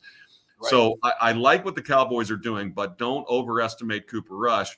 If the Rams get a 10-0 lead somehow, he throws a pick 6, somebody drops coverage, for heaven forbid, on Cooper Kupp. If that happens, that's embarrassing as shit. You cannot throw a guy 20 balls in your defense, not be ready. Right. Then the Cowboys might be in trouble if they fall behind. But there is no home field advantage in SoFi frigging Stadium. California fans are the shittiest fans in the world. Everybody knows it. They don't really give a damn about any of those teams except when they're at their peak, the Lakers, and starting in the 5th inning with the Dodgers. That's all they care about, and they don't care much. I lived out there. There's so much to do in California that no one gives a shit. They're playing. How much is it? I don't want to go. So the Cowboys, by the way, have training camp and have most of their training camps in the last 40 years in California. They've been in Oxnard, California for the last 10 years. They have a California fan base. It'll be 50-50 fans at SoFi Stadium at the worst for the Cowboys. So they won't have any problem with that. But 5.5 is glaring. And you're right. This may be a top 3 defense the Cowboys are sporting. And the truth is they're deep as hell, too. They are deep as hell. For pass rushers, linebackers don't play all that much. And in the secondary, they got more cornerbacks and safeties than you can shake a stick at. So I really like their opportunity to slow down a bad offense. So I'm with you. I'm grabbing all of 5.5 that I can get. I'm not sure about the over and the under. Both these teams look like a glaring under. And I'm happy with what Cooper Rush has done. And I was on several shows yesterday, and I'll say this again. They're trying to hurry Dak Prescott back from what they believe is this thumb. What? Why in the world would they do that? This is honest to God. I don't know, but I believe this is Jerry. The thing about Jerry is he's 82. He's not getting younger. No season can go pushed aside. You can't tank. You can't anything. And look, he's looking at maybe the best defense he's had since 94 or 93. Right? Now, I don't think there's any doubt about that. He hasn't had this. So they're not tanking. He believes Dak is the best man for the job, which when healthy and emotionally ready, he is. Right now, he's not. And it ain't about the thumb. Now, we've all held an NFL football. It's huge and it's hard. And you better have big damn hands to spin it, and you better have strong hands. Otherwise, you can't play. So right now, what they're basically saying is, he's not playing until he can get a full week of practice in, which I think they're protecting themselves and not saying what I'm saying. And that is lower half either still has an injury or Dak believes there is a problem and he mentally is struggling with this. Because long before the thumb got hurt against you guys in week 1, he looked like shit. He threw an interception. There was a 20-yard throw that was 10 yards short. I mean, I'm like, wait a minute. That throw, flat-footed, comes from your ass, right? We've seen Rodgers make it. We've seen Mahomes make it. You make a flip throw 20 yards, and all of us are like, God, how does he do that? Well, you do that because you are so strong in your lower half that your ass, your legs, your thighs, and your calf are into that throw, and you can flip it. He couldn't flip it. He had nothing. So either he couldn't or he didn't think he could. But whatever it was, then 10 plays later, he ends up running an option play, which he didn't want to run. You could see it. And he gets 13 yards against you guys, and 3 guys converge on him. And instead of sliding, which is what you do to protect yourself, he took a damn header. He went head over heels to get to the ground because the thought of these 3 guys converging on his lower half was not what he wanted to think about. He wasn't right before the thumb. So hopefully he's told someone in that building, either I think I'm still hurt, or I think I'm still hurt. And remember, this is a guy who's come out in favor of, I'm blanking on the word, but men saying that they're having problems emotionally, right? He had a brother that died, right? He's come out with that, and the Cowboys fans were like, "Shut the hell up!" Right? Shut the hell up. Quarterbacks and NFL players do not have any emotional problems about being soft or anything else. Dak is the kind of guy who is an emotional guy. I think he's probably okay, but he doesn't believe he's okay. And that scar tissue that they apparently said tore away from his ankle, that's what happened right before week 1. Oof. They're like, it's fine. It's scar tissue. It's supposed to tear away. And he's like, yeah, you ain't feeling it. Hurts. But it hurts. It hurts. And I remember still every night when I go to sleep that my leg went like this 2 years ago. I looked down at it and my ankle was here and my toes were here and my foot was here. And you people don't know what I'm going through. And it scares the shit out of me. And if that is the case, then sit him over there, take him through everything he needs to go through until he's convinced that he is 100% healthy. Until you lose a game, especially. Until you lose a game. Well, and the bottom line is, I would have thought this Rams game, when you look at the schedule, you're like, well, they're losing to the Super Bowl champions. Hell, they're live as hell with 5.5 points here. They're live in the Eagles game where they're away next week. And even if they lose both, they'll just be 3-3. They're not catching the Eagles, but in the NFC, they don't have to. If they get to 10, they'll be a playoff team. And the schedule sets up where it's like, well, this team's probably too good for them. Wait, these teams suck. Look, 10. Standing here right now saying they lose to all the teams we think they might lose to, they still get to 10 because their schedule is easy to. So take care of this $390 million quarterback until he is ready. Exactly. Cooper Rush is doing fine. And really, this is a running and defensive team, which then makes you more dangerous in the playoffs. So that was a long. And another interesting thing, if I'm taking too much time, then just cut me off and just send me. Go ahead. But at the end of the Mike McCarthy press conference yesterday, one of my media brethren said, hey, Mike, do you ever use the line, as we're talking about this surprising 5.5 line, do you ever use the line as a motivational factor during the week before a game? And he goes, I don't think I've ever done that. And then he goes, yeah, I do remember a time or two. And he goes, why? What's the line? And this guy says, you're getting 5.5. And he goes, we're underdogs? Just like that. It was as honest. It was raw ass honest. Yeah. You are telling me we are effing underdogs of that shit I'm watching in LA is basically what he said. Yes. And he paused for a minute. He goes, well, good. And then as he walked off the podium, the old walk-off, right? You follow the coast, the old walk-off. He said, you want your headline? Here's your headline. We are not underdogs to anybody that's left on our schedule this year.